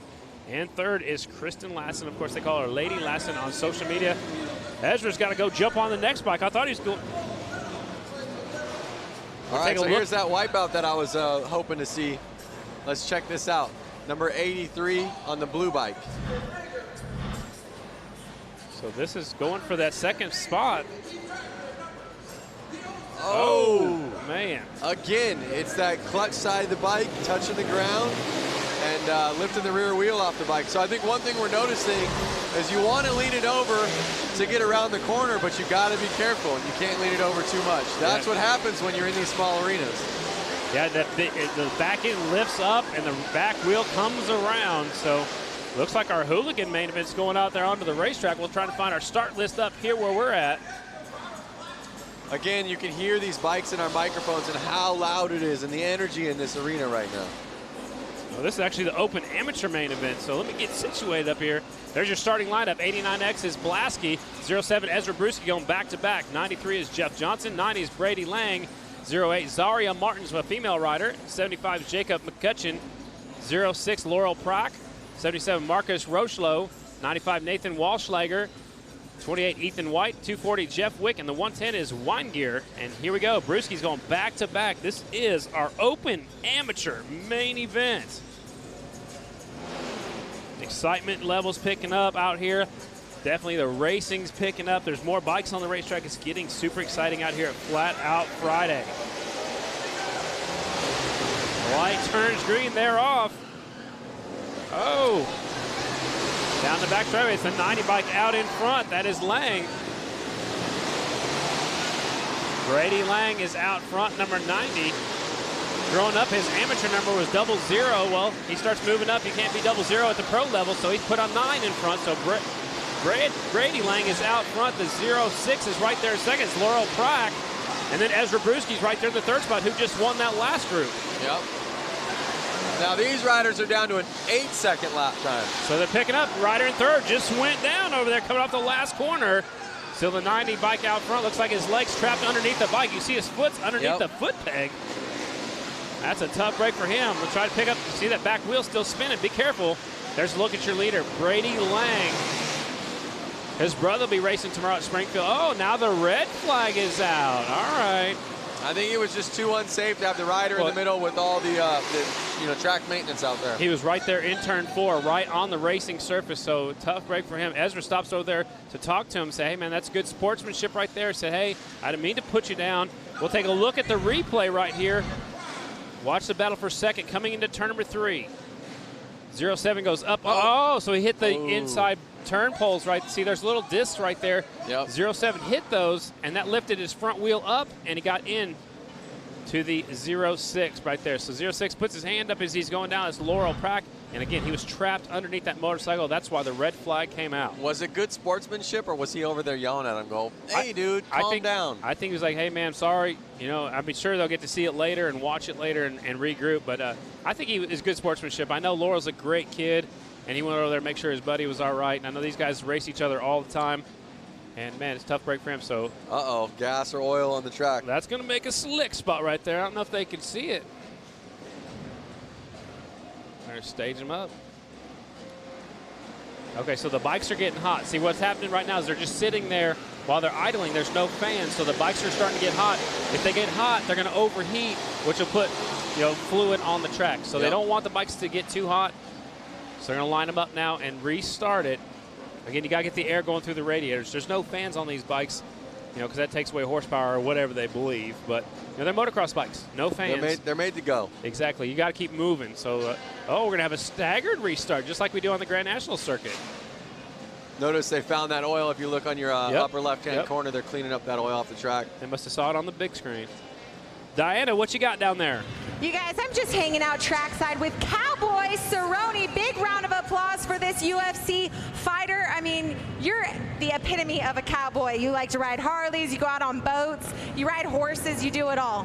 Yeah, this is unbelievable. I tried to get out here and do this, but they wouldn't let me, so That's right, but you did something yesterday, right? Didn't you? Oh, yeah, that's right. He got down with the interns. But anyways, you're having a great weekend at the 115th anniversary. How was it on that new Harley yesterday or today? Yeah, it was awesome. I mean, getting a chance to get out and ride with a bunch of Harleys I love, so it's cool to be here and be part of this weekend. All right, well, keep an eye out on this guy, Cowboy Cerrone in the UFC. Honored to have a man like that here tonight. Guys, back up to you. And she gets to talk to all the cool people. Yeah, I know. We're stuck up here, and she's down there having a good old time. She got to ride in an OGO bag. Yeah, we didn't get to do that. We'll have to do a contract different next year. So we're having a staggered restart, ladies and gentlemen. They started this quite a few years ago on the AMA Grand National Flat Track Circuit. We do it on the AFT circuit as well. And Lance, this way, if the rider in front of you doesn't get going, you don't run right into their back tire. So you're staggered just a little bit sideways. Again, it's for safety. Yep, and it's fair to where they were in the last race before it got red flag. Absolutely. So you see Ezra's right there talking to Brady Lang. Brady Lang's on that 90 bike. Second is the 07 right now is Ezra Brewski. Johnson's right there in the third spot. That's Jeff Johnson from Edina, Minnesota. Lining them up. So the rider that brought the red flag, he's a few laps down. They're going to revert back at least one lap, but he's probably still going to be laps down, but he'll get the restart. He'll be at the tail end of the field. Yep. They keep bringing us more races, Lance, but I don't think we have this many left. Well, let's see. We got a couple left, but obviously I'm looking forward to seeing the Hooligan racing, the Goofball racing, Pro racing. I like to see the women's main event, too. Yep. 5 laps complete, 7 laps to go. Open amateur main event. 12-lap main. Oh, look, he's telling them, scoot them back, scoot them back. Their bikes are all getting hot. I heard they started them. Yep. There's some fluid getting out there on the track, so that'll make a nice slick spot. Yeah, they're cleaning it up right now, so getting them staged up. Brady Lang out there. His brother Park will be racing at the Grand Nationals this weekend. Ezra's right there in second. He won the last class, and there you can see they've got to be careful how they get that off the track, too, because if they wipe it too much, it takes the sticky stuff off, which will make a slick spot. So it's either way. If it's wet, it's slick. If they dry it too much, it's going to be slick, so you got to do it just right. Riders are probably getting hot in there in their helmets. You can see them breathing. Yep. They just want to race. Let us go. Give us the green flag. We want to race. Flat Out Friday here in Milwaukee, the 115th celebration. Big festival up here in Milwaukee. Tonight we're at Panther Arena, downtown Milwaukee, University of Wisconsin, Milwaukee. Did you know the Milwaukee Bucks won an NBA championship in this building? I heard that this morning. It's incredible. It's so cool to see so many different sports have gone on in this arena. And they're set to go. Here we go. Watch the light. Oh. Restart. Open amateur main event. Watch the light. Clutches are out. Brady Lang grabs the hole shot. Brewski's right there. Brewski looks up the upside. Big pile up over here in the first corner. I hope it's not a red flag. Oh my, a big pile up, and there is a red flag. Oh. This one's getting a little crazy. These open amateur riders are the next move for these riders is to move to pro. So they're out here trying to make a name for themselves. You know, this event's about fun, but they're out here going for it, that's for sure. So 2 riders going down. It's the 95 and the 10. Something that I just learned after looking at Facebook right now, I'm not sure if it's true or not. I mean, you don't believe everything you read on the internet, but Jim Mc... Oh, let's look at the replay first real quick. The crowd's making some noise. We're looking at the replay. Oh, 95 got into the back of the 10. One rider goes up and over. Jeff Wick went up and over him like a speed bump. Watch. Check this angle out. Watch the left side of your screen. Up and over. Jeff Wick jumping people. There we go. Oh, wow. That's gonna leave a mark. Yeah, and you can see him holding his hip. Watch when he rolls over. He grabs his hip. He's like, oh. But that's why we wear the best safety equipment, which I recommend when you're on the street as well. You know, wear some leathers, wear some nice boots, some heavy-duty gloves, good helmets, and that's what they all wear. What'd you learn on Facebook? I learned that they said NASCAR pit crews spray soda on their pits for traction. Soda. So the dudes can run around, and they're guaranteed traction. So I wonder who got it from who. Did NASCAR get it from indoor flat track, or indoor flat track get it from NASCAR? I'm going to say they got it from us. Okay. I've been going to flat track races for a long time. I mean, NASCAR's been around for a long time as well, but I've been seeing Coke syrup sprayed down for as long as I can remember. Well, Jim McNear, thanks for that info, and Good stuff. Let's get back to racing, huh? Now look, they line them up like a complete. They were just lined up single file. Now they're lining them up side by side. I don't think they have the time to spend. You know, these bikes are so hot and they haven't really been able to complete full lap times. So I think they're worried about that and they're going, let's do what's going to make this race work. All right. We'll try to find out how many laps are left. I believe 6 laps are left, if I'm not mistaken. Open amateur main event again. They're trying to make a name for themselves when they move from here. Your next move is pro. Remember, keep an eye on the lap times. We're going to call it the lap times on the open am. Let's call it the pro lap times. All right. Let's see how far out their pace is. So far, Brady's fastest is an 8.67. Light turns green there off. The 90 grabs the whole shot. Brewski's battling for third, but he gets two riders tangle up coming off of turn number 2. Come on, let him race. Let him race. They're right in the way. Let him. Oh, red flag. I see it out. Nope, not yet. Yes, oh, it is out. It is. Oh, hang on. Oh, definitely red flag's out. Red flag is out. That's the whole track. Whew, man, things got crazy over there coming off of turn number 2. Wow. How many red flags is that? I lost track. 3? At least. 3 red flags? At least. Man, they all got up quick, man. Is that adrenaline or what? I think it's like I want to get out the track so I don't get run into like the last guy. Or I want to get off the track and check on my motorcycle and see if it's still able to keep going. Look at the 10. He's twisting his throttle harness backwards. Yep. I see Brady Lang going out there doing wheelies. Now, is he keeping the bike cool or is he doing wheelies to show off? A little bit of showing off, I think. Actually, look at his best lap is 8.08. Let's take a look at the replay. So the rider deep in the field gets in deep. Now look to the left side of the screen, and it's really tight. The one rider got completely sideways, got into somebody else, and now here comes everybody else. But that was on the first lap. Yep. No red flag, no red flag. They keep going. And the bad news is they're going to be right in the racing surface. When they come off of turn number 2, they're still at it. And some of the other riders got collected in that one. So look at that. They called that one a race, I believe. Did they? Yep. It looks that way. So your winner is the 90 bike. I think he's looking for Diana down there. Come on, Diana. She's looking for him. So 90 bike will be the winner. Again, fast lap is an 8.08. No, that's 8.86, 8.67. I think that's how long it was taken for the whole race, maybe. Maybe that's when the restart. All right, let's go down to Diana. Hopefully she's caught up with our winner. No, I'm not here with the winner, but I am here with someone who was just watching the race with me, Oliver Peck. I mean, what were your thoughts on that race? Pretty hectic. Too many people on the track. Too many people on the track. What would you have done if you were on your Boonie bike? I would have been out in front of everybody, so it wouldn't have mattered. Exactly. That's Oliver Peck style. He gets out in front, makes it happen. So we're looking forward to seeing you race. We see you in so many things on television, and now you're coming out here to race. It just goes to show how many different people from all different worlds can come to flat tracking. Well, it's a great event, great people, good times, and it's just about having fun. So that's what people need to do. That's awesome. All righty. Well, thank you so much, guys. We're going to take it back to you. Sounds good. The winner's waiting down there. Hopefully we can talk to the winner of that last race, Brady Lang. Up next will be our women's main event. Diana, you have our winner now. Yes, I do have our winner. Man, what the heck was that race all about? Give us your thoughts on what it was like down on the course. It's amateurs running for money, so everybody wants some. Everybody wants some, the famous last word. So this guy took it. Anyone you want to thank?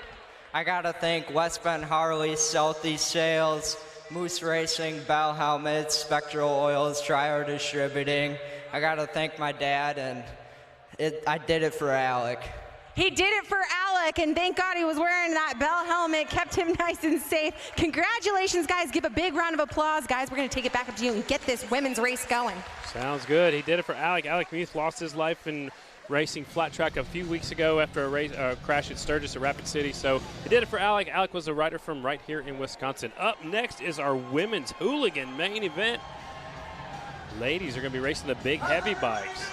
Lance, what do you think about this class? No, it's cool. You know what's really cool to see is like Kaylin Thorian. She's on the rider list that I see.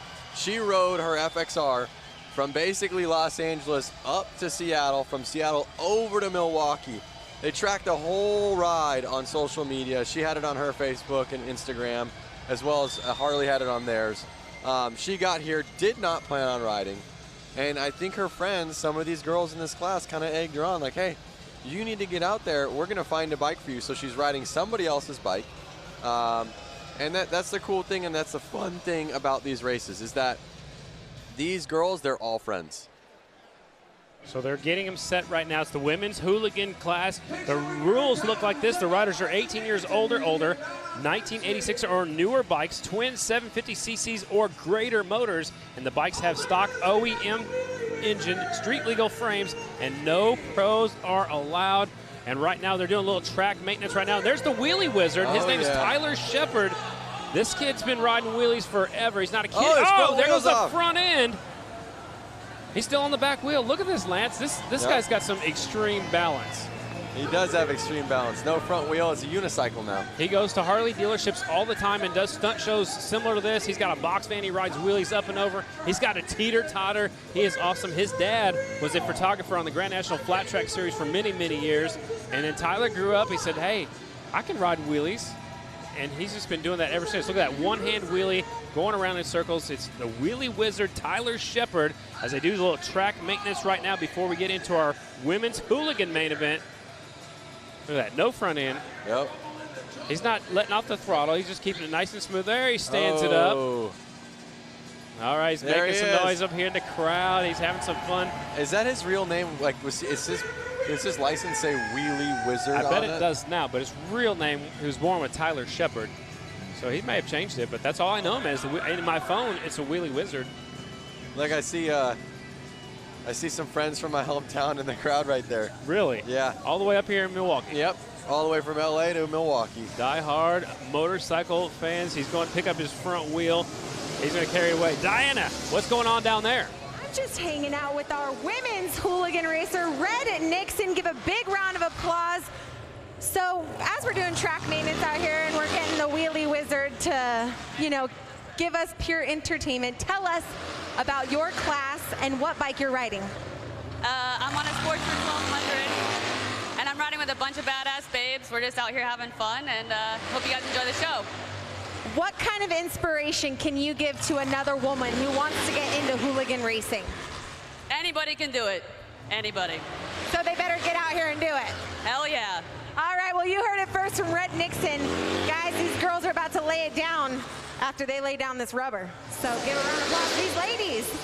Thanks a lot, Diana. So what they're doing, that's a quad, Lance. It's got a Harley-Davidson engine in it. He's going out there and making sure there's no more moisture on the racetrack, putting down a little bit of rubber so these bikes, these females, can get a hold of the racetrack. That's awesome. I couldn't stop staring at that quad when it was in the pits. I thought you were going to get on and ride it for a little while. It's one of those things where you're just looking at it with a Harley engine in it and you want to ride it. Absolutely. Everything's cool with a Harley engine in it. Absolutely. Go-kart, motorcycle, doesn't matter. Quad, little cars. I wonder how hard it was to squeeze that into that frame. He probably had to build a whole new custom frame. Yep. Coming up next, our women's Hooligans class. Again, the riders must be 18 years older, 1986 or newer motorcycles, twin 750cc's, and that's not a twin. Uh-oh, what class is They're changing it up on me. Mad Dog main event. So we got all excited for our women's. This is our Mad Dog main event. 200 cc's or less, 100 to 200 cc's, four-stroke bikes, riders 18 years old and older, a race for adults to be competitive at a more affordable level than open amateur class. So again, here's a look at the riders in the Mad Dog main event. 117, Scott Beck. 77, Wayne Evans. 01 is Brett Hankey, who won the semi earlier. 11, Zach Hitman. 75, McCutcheon. At 47 is Peter. 520 is Pipke. 17, Chelsea Samuelson. 8 is Sheely. 63 is Toso. 23 is Whitworth. And the 618 is Zielinski. Well, it's cool to see all these names in here. I had a chance to talk to Scott Beck out in the parking lot when I came in, and he just had a glow around him, and he was so excited to go out and race. He was saying, I haven't raced since I was a little kid. And he came here not thinking he was going to race, and I think his friends kind of pushed him into the race, and now he's out there in the main event, and I'm sure his grin is from ear to ear, and he's going to have a blast. Yep, and he looked good earlier today, so he's having some fun. Again, it's a lot different, than what you normally ride these little bikes on. These probably guys have probably never raced on concrete. There's one of our female riders pulling up there to the line, and she is in the Mad Dog. We might see her again in that women's hooligan class. We'll have to wait and see. That's Chelsea on the 17 bike. Chelsea Samuelson from Frazee, Minnesota, and that's a Honda. Mad Dog class. You see a lot of different size bikes in here. I know that there's a little bit of a range of CCs, but look at how in that CC class, how many different size tires and heights of bikes there are. Yeah, look at that one compared to that one. Exactly. The 520 looks like a pit bike. This looks like a trail bike, possibly. Yep. You know, you just never know. There's a Grom right there. Yep.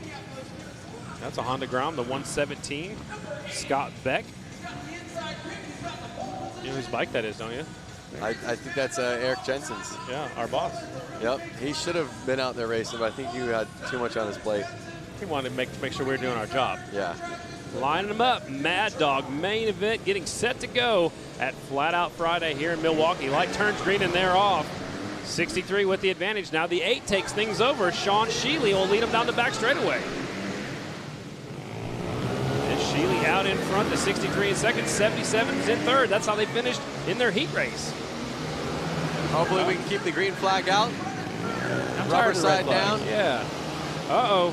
60. Oh! Man, good save right there.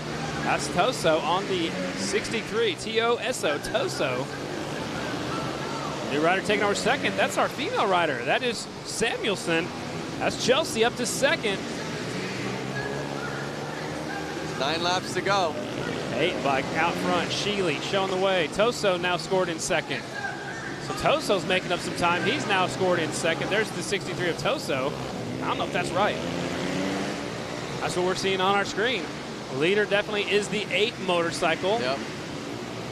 I believe Toso's a lap down, but no, you know what? Toso could have got up real quick and you know, he didn't fall. Well, Toso's now being scored in second, yep. Right behind the leader.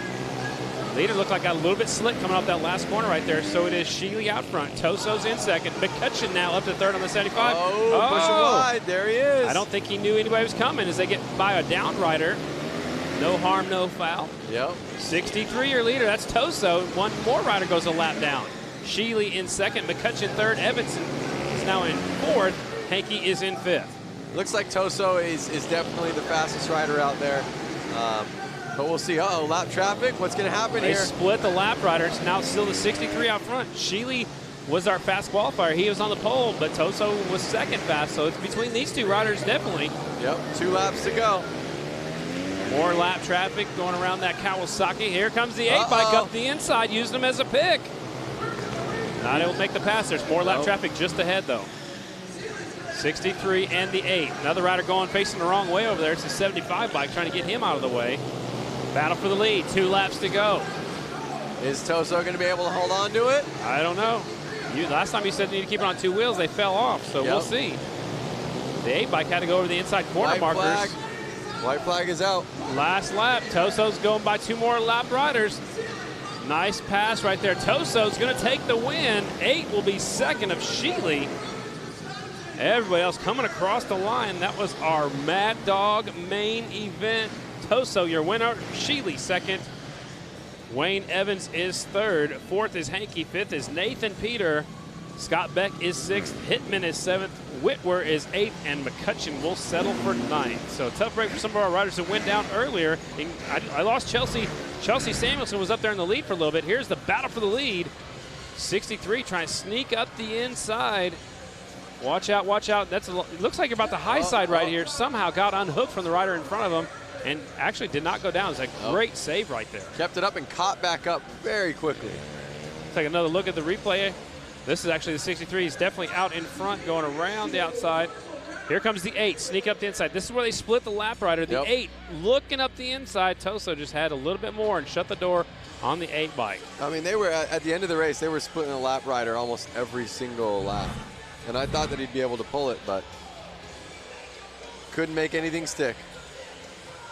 Before we hear from more, let's go down to Diana. The Harley-Davidson 115th anniversary is here, and we're getting it started tonight with the Flat Out Friday races. Tomorrow at noon Eastern, we will be 30 miles north in Slinger, Wisconsin for the Harley-Davidson Hill Climb. 5 classes of bikes compete at Little Switzerland Ski Resort, where they have created not 1, but 2 hill courses to climb. The front side with multiple jumps and a mogul field to maneuver. Then the riders move to the back side of the hill for the 35-degree angled second run to really challenge their climbing skills. Again, that starts at noon Eastern here on Facebook Live. But we're not done there. What would Labor Day weekend be without a trip to the beach?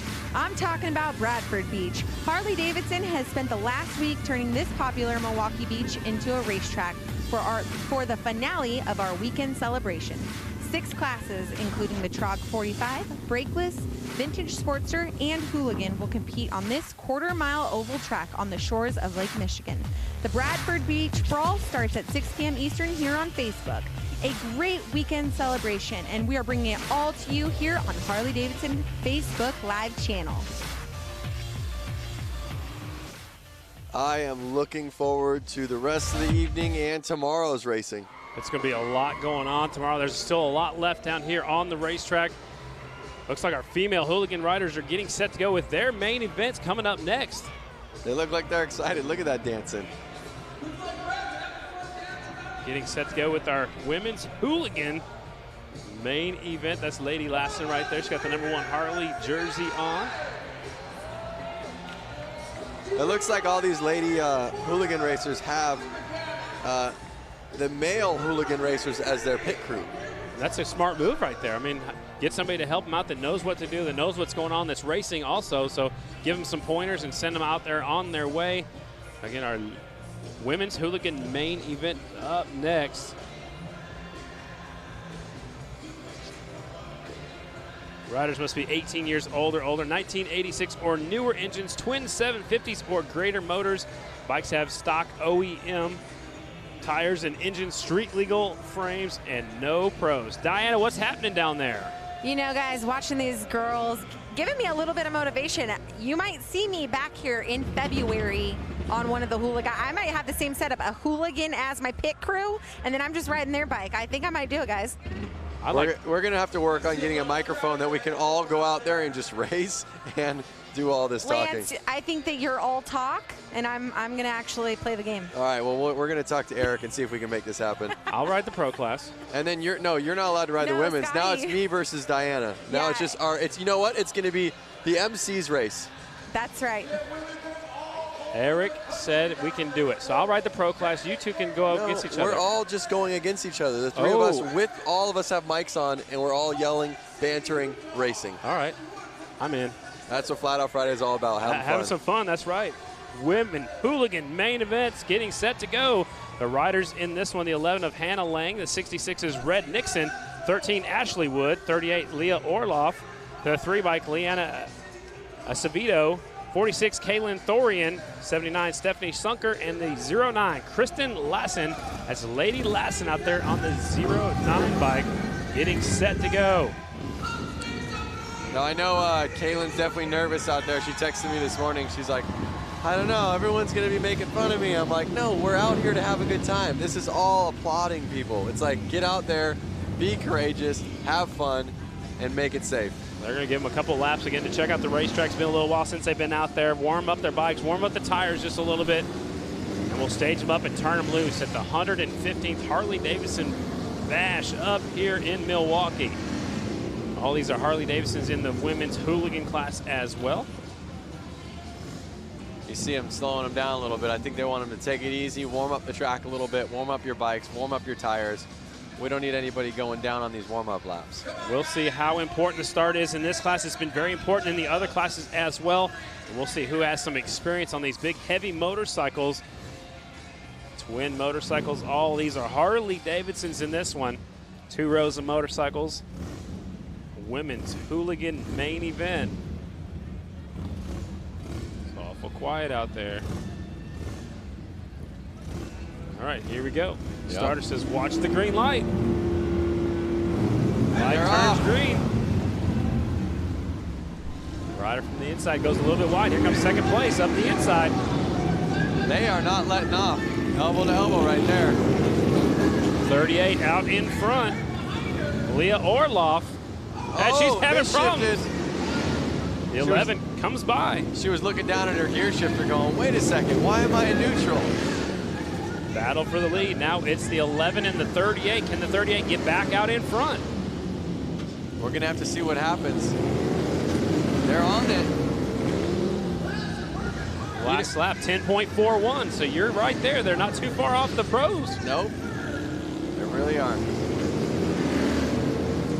Really tight course here at Panther Arena. Out in front, Hannah Lang showing the way. Lap traffic up next. I like her outfit, pink and black. One of the things that's interesting is that a lot of these girls out here, they ride Harleys on the street, and they're used to wearing probably more of a leather boot, tennis shoe, something like that. Now they're out there in motocross boots, and that's going to make the shifting and the brakes feel so much different. Absolutely. So picking up one of the riders over here that fell down coming off a turn before. They keep on going, though. Halfway through this main event, our women's Hooligan main. It's still the 11 bike out front, the long blonde hair flying behind her helmet. Hannah Lang out there in the lead. Looks like Orloff is taking over second. Lady Lassen now is up to third. Nixon is in fourth on the 66 bike. What's she got to do to win this one now? She's going to have to keep the rubber down. Last lap, 10.51 seconds. Still in lap traffic. Lady Lassen looks like moved into second. Kristen Lassen now in second. She's got company right behind hers. Orloff, there's the 11 into some lap traffic. That's one of the Gordado bikes, the 46 machine. That one's Kaylin Thorian riding on that bike. Okay. 11 bike still out in front. Hannah Lang, Lassen in second, Orloff in third. White flag is out from Kevin Clark, our flag man. There come the checkers. Last corner, 11 will take the double checkered flag. There it is. Hannah Lang winning. Best lap I see from her early on, it was a 10.22. Kristen Lassen will finish second. Orloff is third. She stops over. Oh! Trying to shut that bike down. Let's go down to Diana with our winner of our women's Hooligan class. All right, we are here with the #1 winner. Hold her helmet, kind sir. Hannah Lang, congratulations, taking the win here for the women's Hooligan class. Capitalized off of Orloff's mistake and took away with the lead. Thank you. I can't ask for a better bike. West Bend Harley has been training with me and getting me going on this, and it's awesome. Yeah, not only that, tell us a little bit about your story, because you actually had a big social media thing happening where you rode your bike across the state. I didn't know. Oh, well then, someone just fed me misinformation. But you had a great race. Congratulations. What do you have to say for other women riders out there who are interested in the Hooligan class? If we can do it, you can too. Just be open to everything and just go with it and have fun. All right, well, congratulations, West Bend Harley-Davidson helping her out. Congratulations once again, Hannah Lang. Guys, up to you. Thanks a lot, Diana. Doing a great job down there. Talking to the winner, Hannah Lang. Let's take a look at the replay of what happened to our early leader, the 38 of Leah Orloff. She's from Wisconsin on her Harley-Davidson. Here she is, our leader. Walk us through it, Lance. So it looks like, I want to say she misshifted somewhere. You know what, I think she touched it when she was putting her foot down. Yeah, or picking her foot up. She misshifted and was in neutral, so when she came to go out of the corner, there was no power. I mean, that is racing. Tonight's broadcast is presented by Sin 3. Presented by Sin 3, real, pure, genuine, synthetic.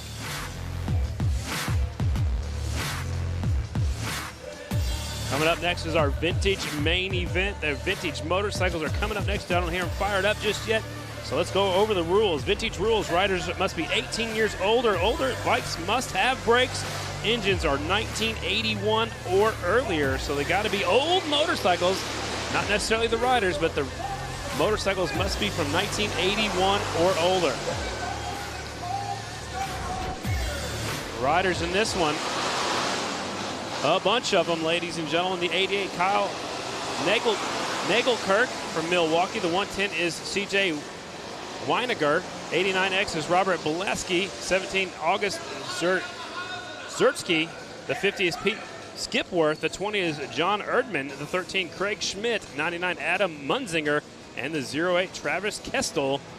Most of them are from Wisconsin. There's one rider from all the way from Schenectady, New York. There's one from Minnesota and one from Illinois. Everybody else is from right here in Wisconsin. Several Yamahas, 2 Hondas, and 1 Triumph out there in this one. Open vintage motorcycles. Lance, what do you think about riding a vintage bike on this tight course? I think it's fun. I think the thing is that there's so many different style bikes in the vintage class. Just like you were saying, there could be a Triumph, there could be a Honda, there could be a Harley. It's one of those things where there's such a cross of bikes that I'm not sure which one's going to be the best one out there.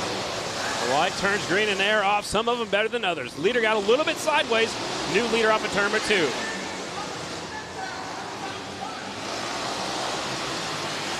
'88 is out in front. That was our heat race winner. Nagelkirk is leading. He's got a big lead already, Lance. Yep, he's taking off. He's putting the power to the ground. He's staying smooth. It's all about staying smooth.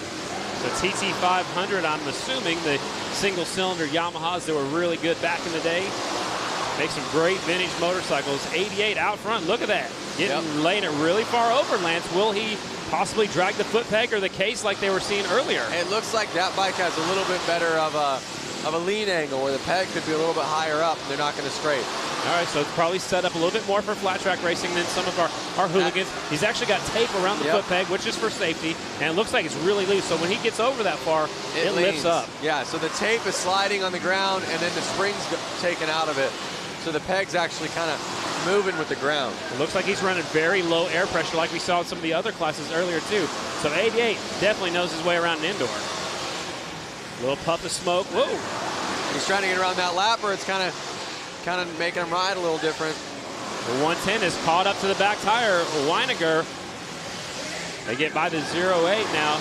'88 still is your leader. Nagelkirk. Weiniger's in second. Blaski's in third. More lap traffic in front of the leader. No harm, no foul. Leader's got a little bit of breathing room. Yep. He's almost a second ahead of second place. Trying to track like this is a lot. Oh, we lost a rider right behind the leader coming off of turn 4. That was the second place rider. That was the 110. 110 going down as Weiniger. The CJ Weiniger was in second, so that opens up the lead. Now here comes a battle for the lead now off of turn 4. Uh-oh. Checkered flag out. Man, '88 barely hangs on to the win. I think he looked back and knew that was second place on the ground. Yep. Another rider's on the ground over there off of turn number 2. Carnage everywhere. Blaski was pointing at him like, I almost had you. You know what? Look at the bike's leaking. It's hot. It's got oil coming out from it. '88 bike's got a lot of fluid. Oh, boy. Yeah, the back tire is completely wet. That was probably set up so, Yeah. He set that up so the guys behind him, it was like a little like. That's why they all fell off on the last lap. It was like a little Batman trick. Or Spy Hunter. Remember that video game? I don't. Before your time. Mario Kart. Let's go down to our winner down there with Diana. The number 88, Kyle. Oh, man, you got the win here. And then look at your bike. It's just leaking all over that Dr. Pepper syrup. But you had a great race, nonetheless. Thank you. That was a bit of a disaster. Right before getting on the track, I lost my rear brake. And I'd just like to apologize to the rest of the racers for slicking the track. Well, that was very kind of you to offer the apologies, but congratulations on that race. Open Vintage Class, this is your winner, the number 88. Guys, we're going to go back up to some more racing. Sounds good, Diana. Looks like there's going to be a little bit of track maintenance going on right now. Up next will be our women's main event, but man, that thing was leaking oil that entire last lap, so that's why a few riders fell down. So it's going to take a little while to clean up the racetrack. Yep. 88 taking the win. What's going on social media? Social media is going great. It looks like a lot of people are asking questions, what's coming up next, and we can tell them what's coming up next right now. Like you said, you have the women's class main event, Boonie main event, Pro main event, the headliner, the Hooligan main event. And then an extra class, the Goofball main event will be how we wrap things up here in Milwaukee. I feel like the Goofball main event is just us up here talking. Goofballs. Well, maybe we should race the Goofball class next year. I'm racing every class now. Any class you can. Man, getting set to go with our women's class. Our rules for the women's class, obviously it has to be a female. Same rules as open amateur. There's a space for women to get more race time. It's electively chosen class also at the school. So the school here in Wisconsin, you can elect to be in this class.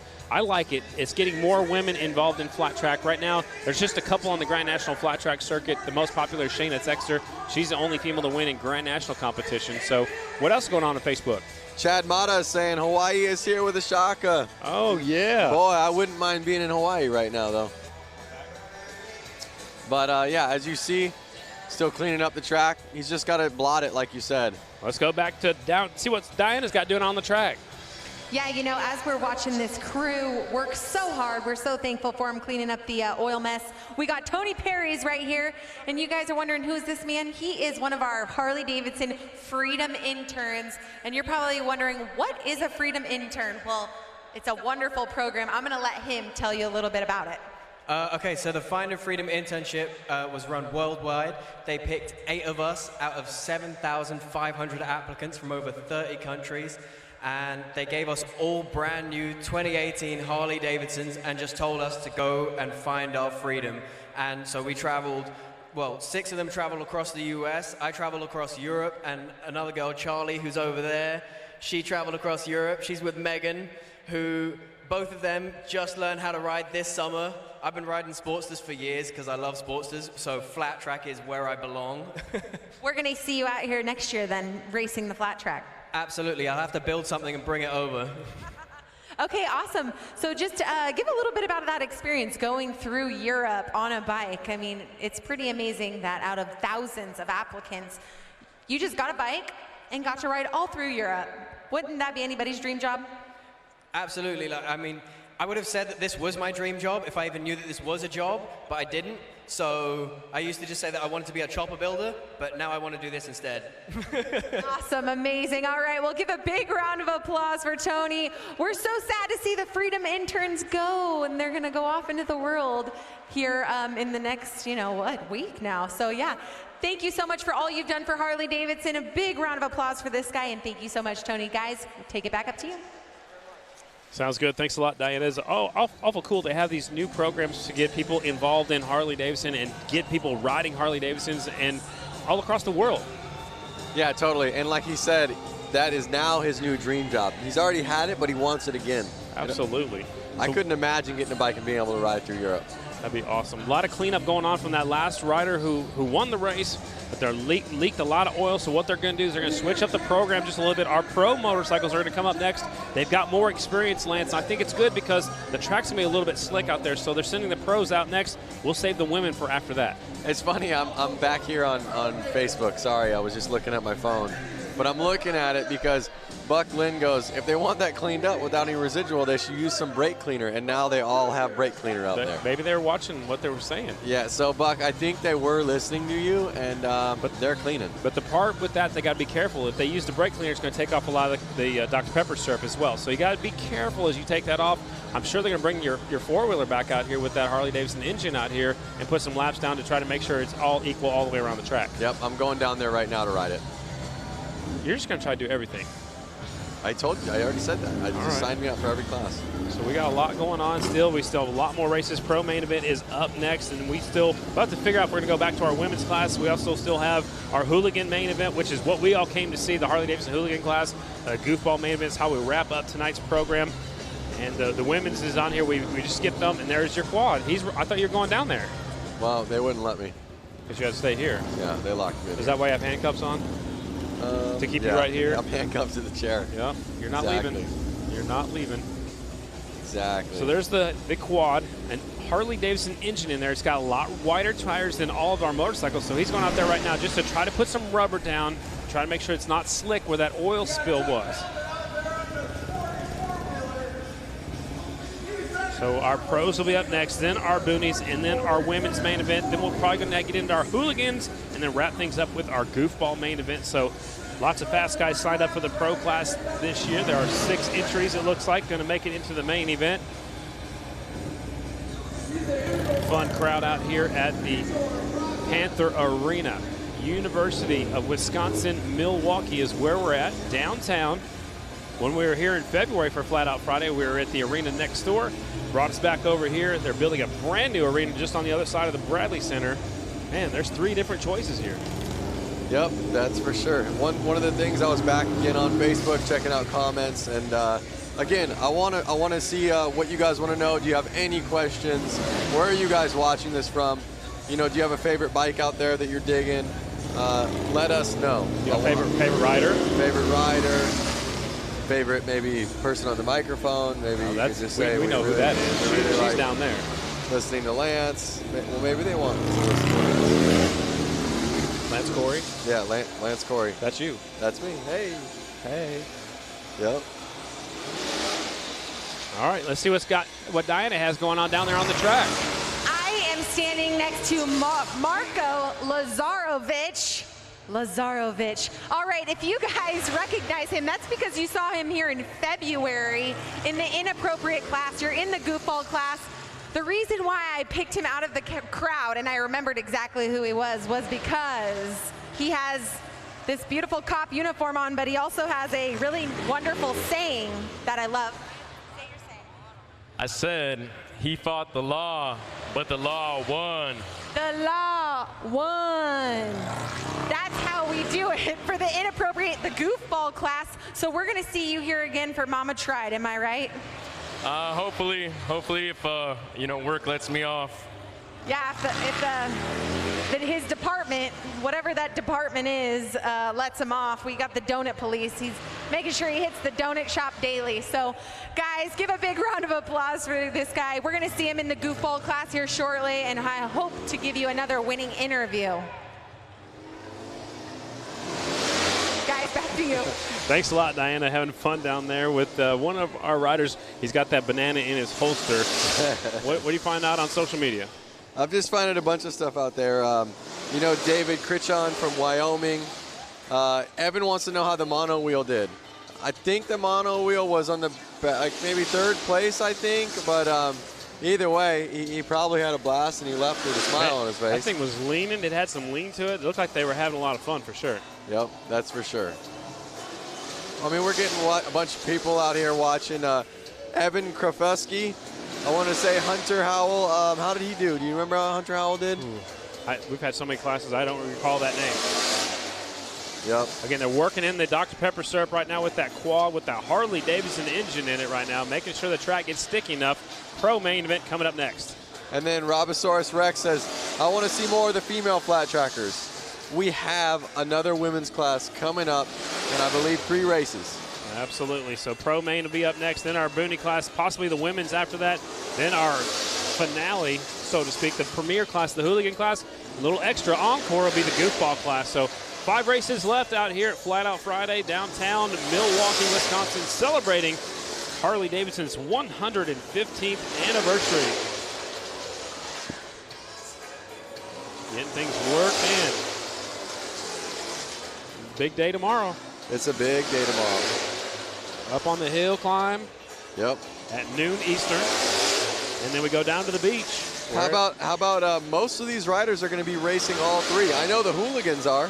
Wow. So we're going to have Hooligan guys racing all the way towards the last race of the night. They'll be racing here till 9:30, 10 or something like that. Right. Waking up right when the sun comes up, going about an hour away, racing hill climb, loading their bikes up, driving their bikes, I would imagine, over to the beach. Right.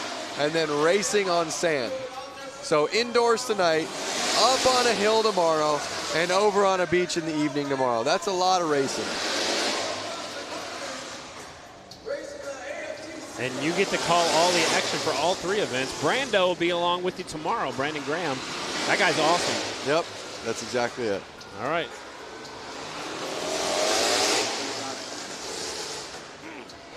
So it looks like one of the pro riders is out there checking it out, making sure it's okay. That's a 57 of Parker Lang. He's from Campbellsport, Wisconsin. He's racing the Grand National Short Track tomorrow night in Springfield, Illinois. That'll be where I'll be headed down there tomorrow. And Lance, look how low his rear tire is. Watch the 57 up. They can show it for us. That rear tire is really low. We can't see it right now because it's not under pressure, but when he was on the gas coming off the corners, it looked like it was squat. Yeah, it's really slick right there. Yeah. I'm surprised that they're not out there spraying a little bit more soap. I know it takes a while. Syrup. Syrup. Yeah. But it takes a while to set up, and then also when it's freshly on there, it is really slick. Really? Look at that. Some of our bicycle riders out there. What's up, guys? I think that's the winner of the bicycle class over there on the right side. Mama Tried on her shirt, Fuel Clothing on the front. Yep. Love it. Showing off the sponsors. Yep. Taking family photos. Yeah. Little punching going on. That's what brothers and sisters do, right? Or brothers? Yeah. I couldn't tell who's up there. Track is just about ready. Pro main event is next. It will be 6 laps. That's Parker Lang on the 57. So now, Lance, it's going to be even more important to stay on the bottom, stay out of that. You can see the streak of oil. Stay out of that streak. See, it's up high right there. He gets on it right there. He gets on it right there on the back straightaway. Now they send out the 222 of Jeremy Orr.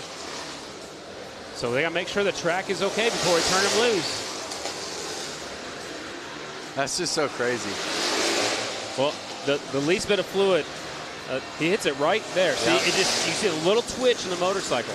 Well, hey, you know what? It's an even playing field for the riders out there. So, you know, as long as everybody's got an idea, it can be slippery. It's a level playing field. Well, it looks like the same spot coming off of 2 and about halfway down the back straightaway. They're talking to right now. That's Jeremy Prack. He's in charge of Flat Out Friday. Mama Tried.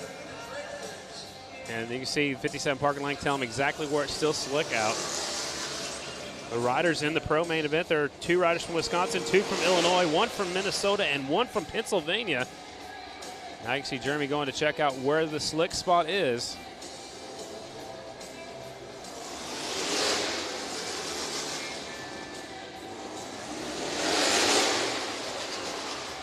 I think he needs to go a little bit wider out there, especially on the back straightaway. Yep. It's easy to see from up here. I'm sure, Lance, it's a lot easier to see from up here. In our camera view down there trackside, it's probably not quite as easy to see that line of wetness. Yep. Or it was wet. It's oil, but.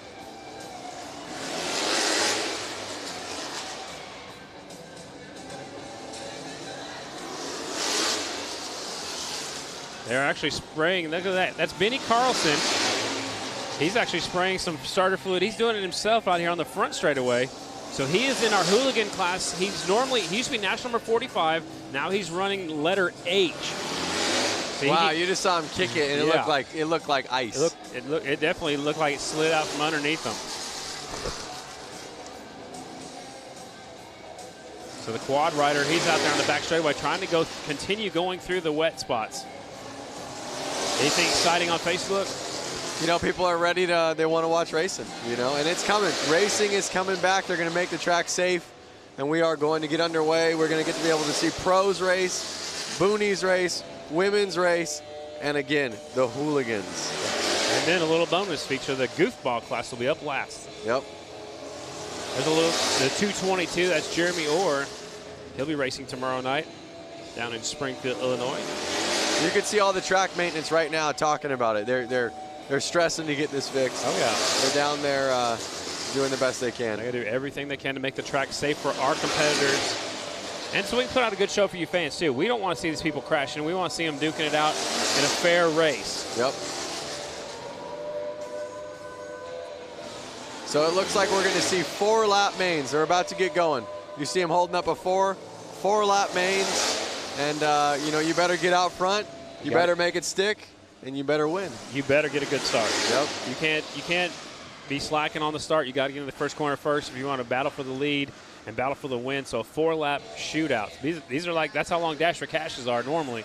So it's basically a Dash for Cash, Dash for a trophy out here at Flat Out Friday. Pro riders.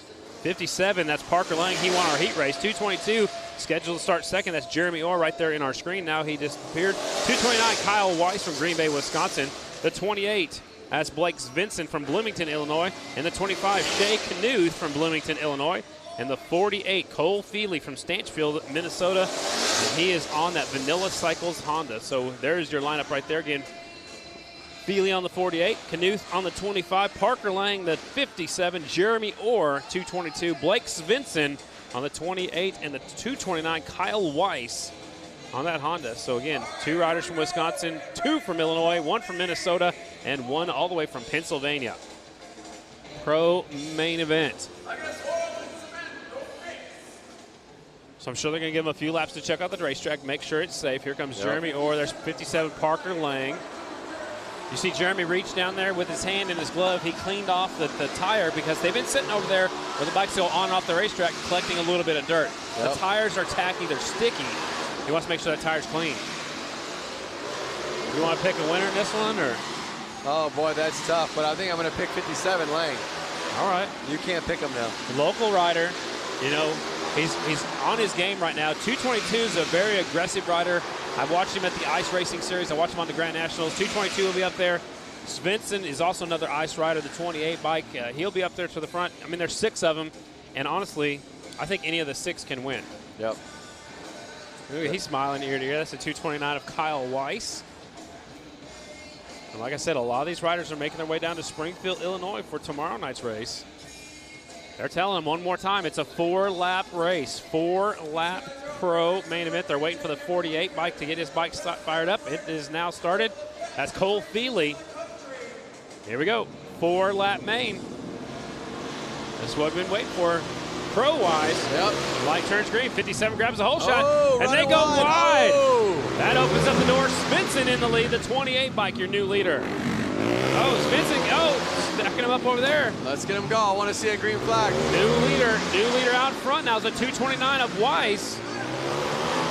Kyle Weiss from Green Bay, Wisconsin. He's your leader. He's on the right side of our screen. The 229 is out front. Svensson in second on the 28. Spencer's got a little bit of chatter going in the corners. You pointed that out earlier as the white flag is already out. I don't think these bikes are set up for such a small track. And double checkered flag is out. Weiss takes the win. The Wisconsin rider will win it. Tough break for some of the fast guys from early on. Svensson will be second.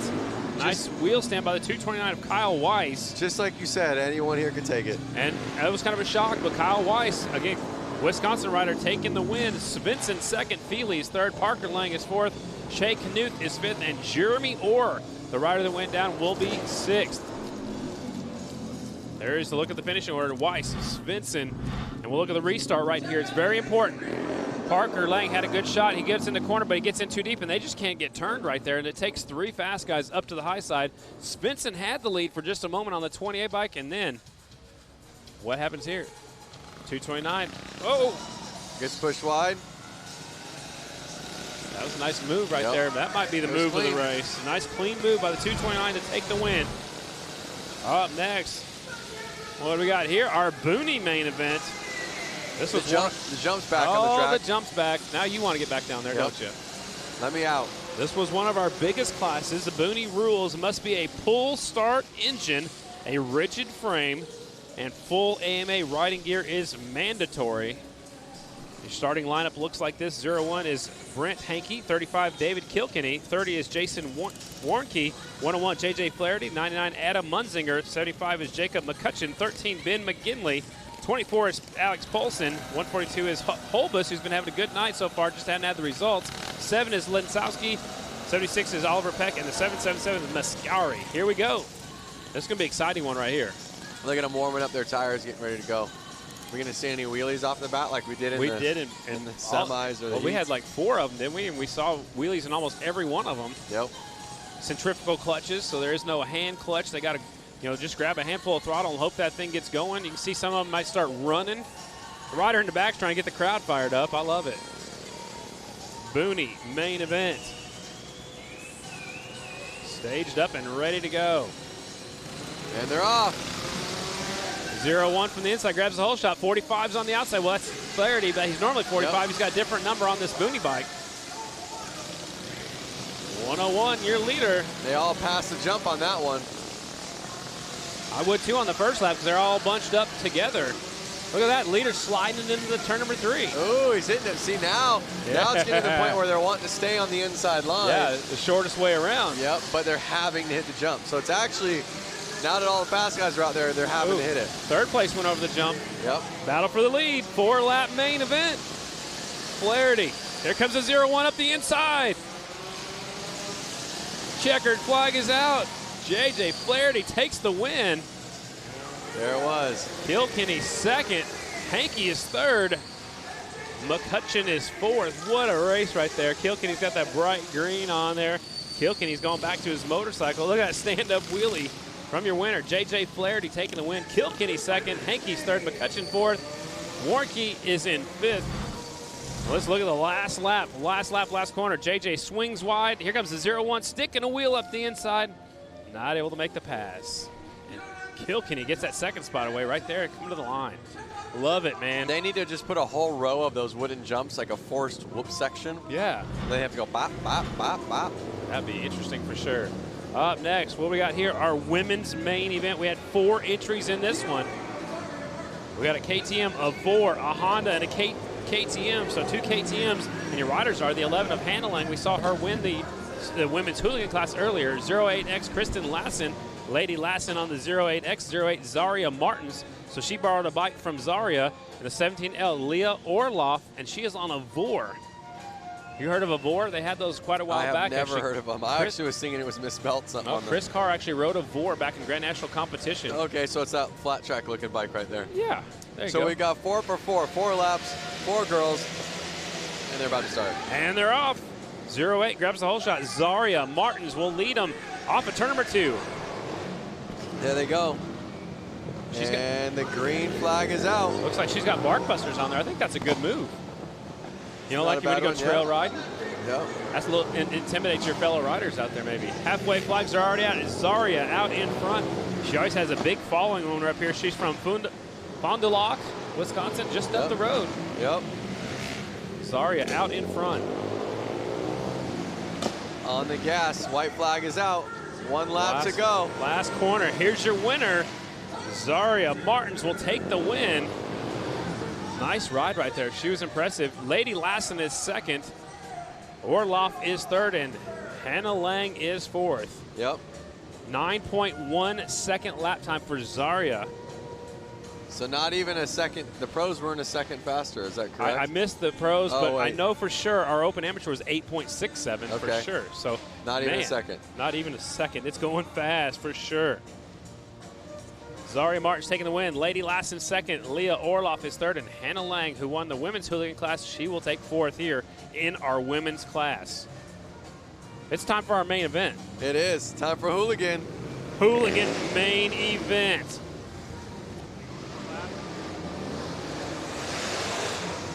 All Harley-Davidson's ladies and gentlemen. It is a 4-lap shootout.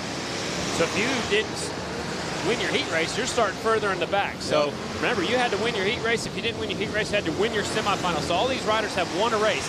Letter H, Benny Carlson. 34, Jeremy DeRuyter. 45, J.J. Flaherty. 42, Rich Heverly. 963, Michael Hill. 142, Daniel Holbus. 44, Dan Jacobson. 35, David Kilkenny. 182's Hunter Klee. 97, Louis Lauder. And the 11X, Jason Schreffler. Again, these riders had to win a race to get here. That's just an incredible feat, and I don't even know who to choose because, again, like you said, they are all winners. We saw them all race great earlier this evening. So how do you pick somebody? I don't know. I mean, anybody can win this one, just like we said, the pro class. The 6 riders on the front. They have but if, let's say, 42 runs them wide, like in the pro class, someone in the second gate's going to be able to slide right in. Right on. And game over. Rider we're looking at right here, the letter H. He's been national number 45 is Benny Carlson. He had a national number for a while. He's done supermoto. He's road racing, flat track. And here we go. Hooligan main event. It's the 42 getting the whole shot. That is Rich Heverly. Uh-oh. That's bad news for everybody else. The H is right there, though. That's Benny Carlson. He's got the fringe off of his leathers. I love it. 4 laps to get it done. It's a short main event. Hooligans. Heverly, Carlson, Lauder, Klee, Flaherty. Right there, your top 5. Here he comes at the white flag already. 1 lap to go for the white 42. Flag is out. Can he keep it up? Half a lap left. You can hear how loud it is right now. We're yelling. Yeah, he is pumped up. Look at that. There he is. Checkered flag, double checkered flags for everybody here in our main event. J.J. Flaherty comes up a little bit short. Heverly taking the win. Rich Heverly on the 42 bike taking the win. Benny Carlson second. Louis Lauder third. Hunter Klee is fourth. J.J. Flaherty settles for fifth. A lot of these guys doing some burnouts. There's Kilkenny on his Sportster. That's what they came to see, man. The Hooligans. Uh-oh. Oh, he's got They're going to ruin this place. They got some help. They're going to have a smoke show. Remember, we still got one more race to go, so I know Diana's going to talk to our winner here in just a second. I know it's awful loud to talk to anybody. Man, they're having some fun. There were one of the tires that looked like may have just went. Yeah. All right. One more race to go. See some of the oil on the back tires of some of those bikes as they were letting it all loose out here. Let's go trackside once again to Diana Dahlgren. Hey guys, so we are down here with the winner, and you know, this is such a big ordeal. You are the Harley-Davidson Hooligan winner of the 115th anniversary weekend. This has got to be a special moment for you. This is the biggest win I've ever had by far, to do it in front of all these fantastic Harley-Davidson fans. Harley-Davidson throws one kick-ass party, and I'm glad to be a part of it. Well, congratulations. Give a big round of applause. Rich Heverly taking the Hooligan win here this evening. Guys, back to you. Man, he was excited, and he had every right to be. He beat some really fast guys. He not only won his heat race, but he won the main and looked dominating in doing so. No, I mean, when the gate dropped, basically, or the light went off, he took off and he left them. And that's what you got to do. You got to get a good start. You got to, not look back. He did everything he had to do and took the win in our main event. But we have a little extra class coming up next. Yep. They're actually using a leaf blower to blow off all that extra rubber that some of those Hooligan guys left behind. Yeah, and the arena is now filled with smoke. And look at this. It's the Goofball main event. Any motorcycle not traditionally raced, riders 18 years old and older, and that one-wheeled bike is out here that they were asking about on Facebook, so we'll see how he does. This is his main event. There it is right there. Yep, mono wheel. Mono wheel. So it is time for our Goofball main event. The riders in this one: 72, Ronnie Zastrow; 707, Marco Lazurvic; 963, Jim Leslie; 322s, Brian Martins; 15, Scott Johnson; the 3 is Hunter Howell; 777, Alejandro Garrido; 75, Karina Strack; 12, Adam Zeller; 73, Travis Fryer; 49, Kendall Lutchman; 17, August Zaraski. Riders are in this one from all over the place. Most of them are actually from Wisconsin, one from Florida, it looks like, and several different motorcycles. There's the Purple Rain bike. He won his heat race earlier today. Actually, that might have been a semifinal we saw him win. Yep. Representing Prince, Purple Rain outfit themed motorcycle. There's the 75 bike. Uh-oh, we got a wrestler out there, I think. Uh-oh, that's his championship belt. He's got a big chain around his neck. How many of these guys do you think rode their bikes here? Ooh, I don't know. I wonder if that police officer did. He's probably supposed to be on patrol. The 707, Marco Lazurvic. Look at that, Macho Man. He's got that on his glasses. You see that? Yep. Macho Man Randy Savage. That's a unicorn bike a little bit to the left right there. The big unicorn sticking off to the side. There's another wrestler. He's got the mouth guard on there like the old style motocross helmets. Yep. I remember that in BMX days for sure. That's a lot before my time. Oh, come on now. You're not that much younger than me. Born in 1990. Stop it. 1990. Just a puppy. Line them up. I love the smell of burnt rubber. Yeah, it's smelling real good right here. 4-lap main event. This is the final race of the night, the Goofball main event. The red lights are on. It's time for our crazy main event. Light turns green and they're off. Prince grabs the whole shot. He'll take him down the back straightaway. I think Prince is going to take it away on this one. Well, I don't know. That abdominal snowman was looking pretty good himself. A little wheel chatter. Here comes the police officer. The lights are on. He's up to second. Uh-oh. Notice how they're racing in the dark, kind of. I mean, it's got to be hard to see down there. Well, it's kind of red. Police officer's got his lights on. The leader's already down the back straightaway. Look, there's a kind of a dune buggy looking thing they just went by there. Look right there. Yep. That's a trike. It's a trike. There goes your leader pulling the front wheel down the back straightaway. Last lap. Yep. Here he comes, final corner. Prince will take the win. Yeah. Love it. Police officer comes up a little bit short here in the main event. Zastrow taking the win. Man, what a cool race it was. He's going to stop over there. That is Zastrow on the number 72 Prince-themed motorcycle. Zastrow, your winner. Lazurvic second. Zaraski's third. Martins, Fryer, Desile, Zeller, Johnson, and Garrido, and Strack rounding out your top 10. That was the last race of the night. I believe Diana's going to catch up with our winner down there in just a second. What a cool night of racing here at Panther Arena. Let's go trackside once again. Diana Dahlgren, take it away. Oh, there we go. Okay. You guys, Prince, the Purple Rain, he has just won the Goofball class. We saw you earlier today, and you were looking real prepared with the, you know, the Prince setup. How does it feel to take the win here at the 115th anniversary? Very nice. Well, your friends over there are burning rubber. I better let you get over there and. He's got my trench coat. Oh, he actually, the buddy stole the trench coat to Prince's. Well, congratulations, Prince. We're gonna let you ride off into Purple Rain here now. So congratulations, him and his white bird. Guys, we have a lot going on tomorrow.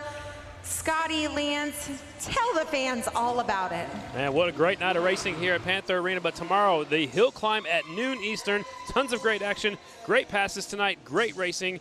And we also tomorrow afternoon we'll be on the beach, man. Lance, I had a great time. Had a great time with you as well. Thank you for being here.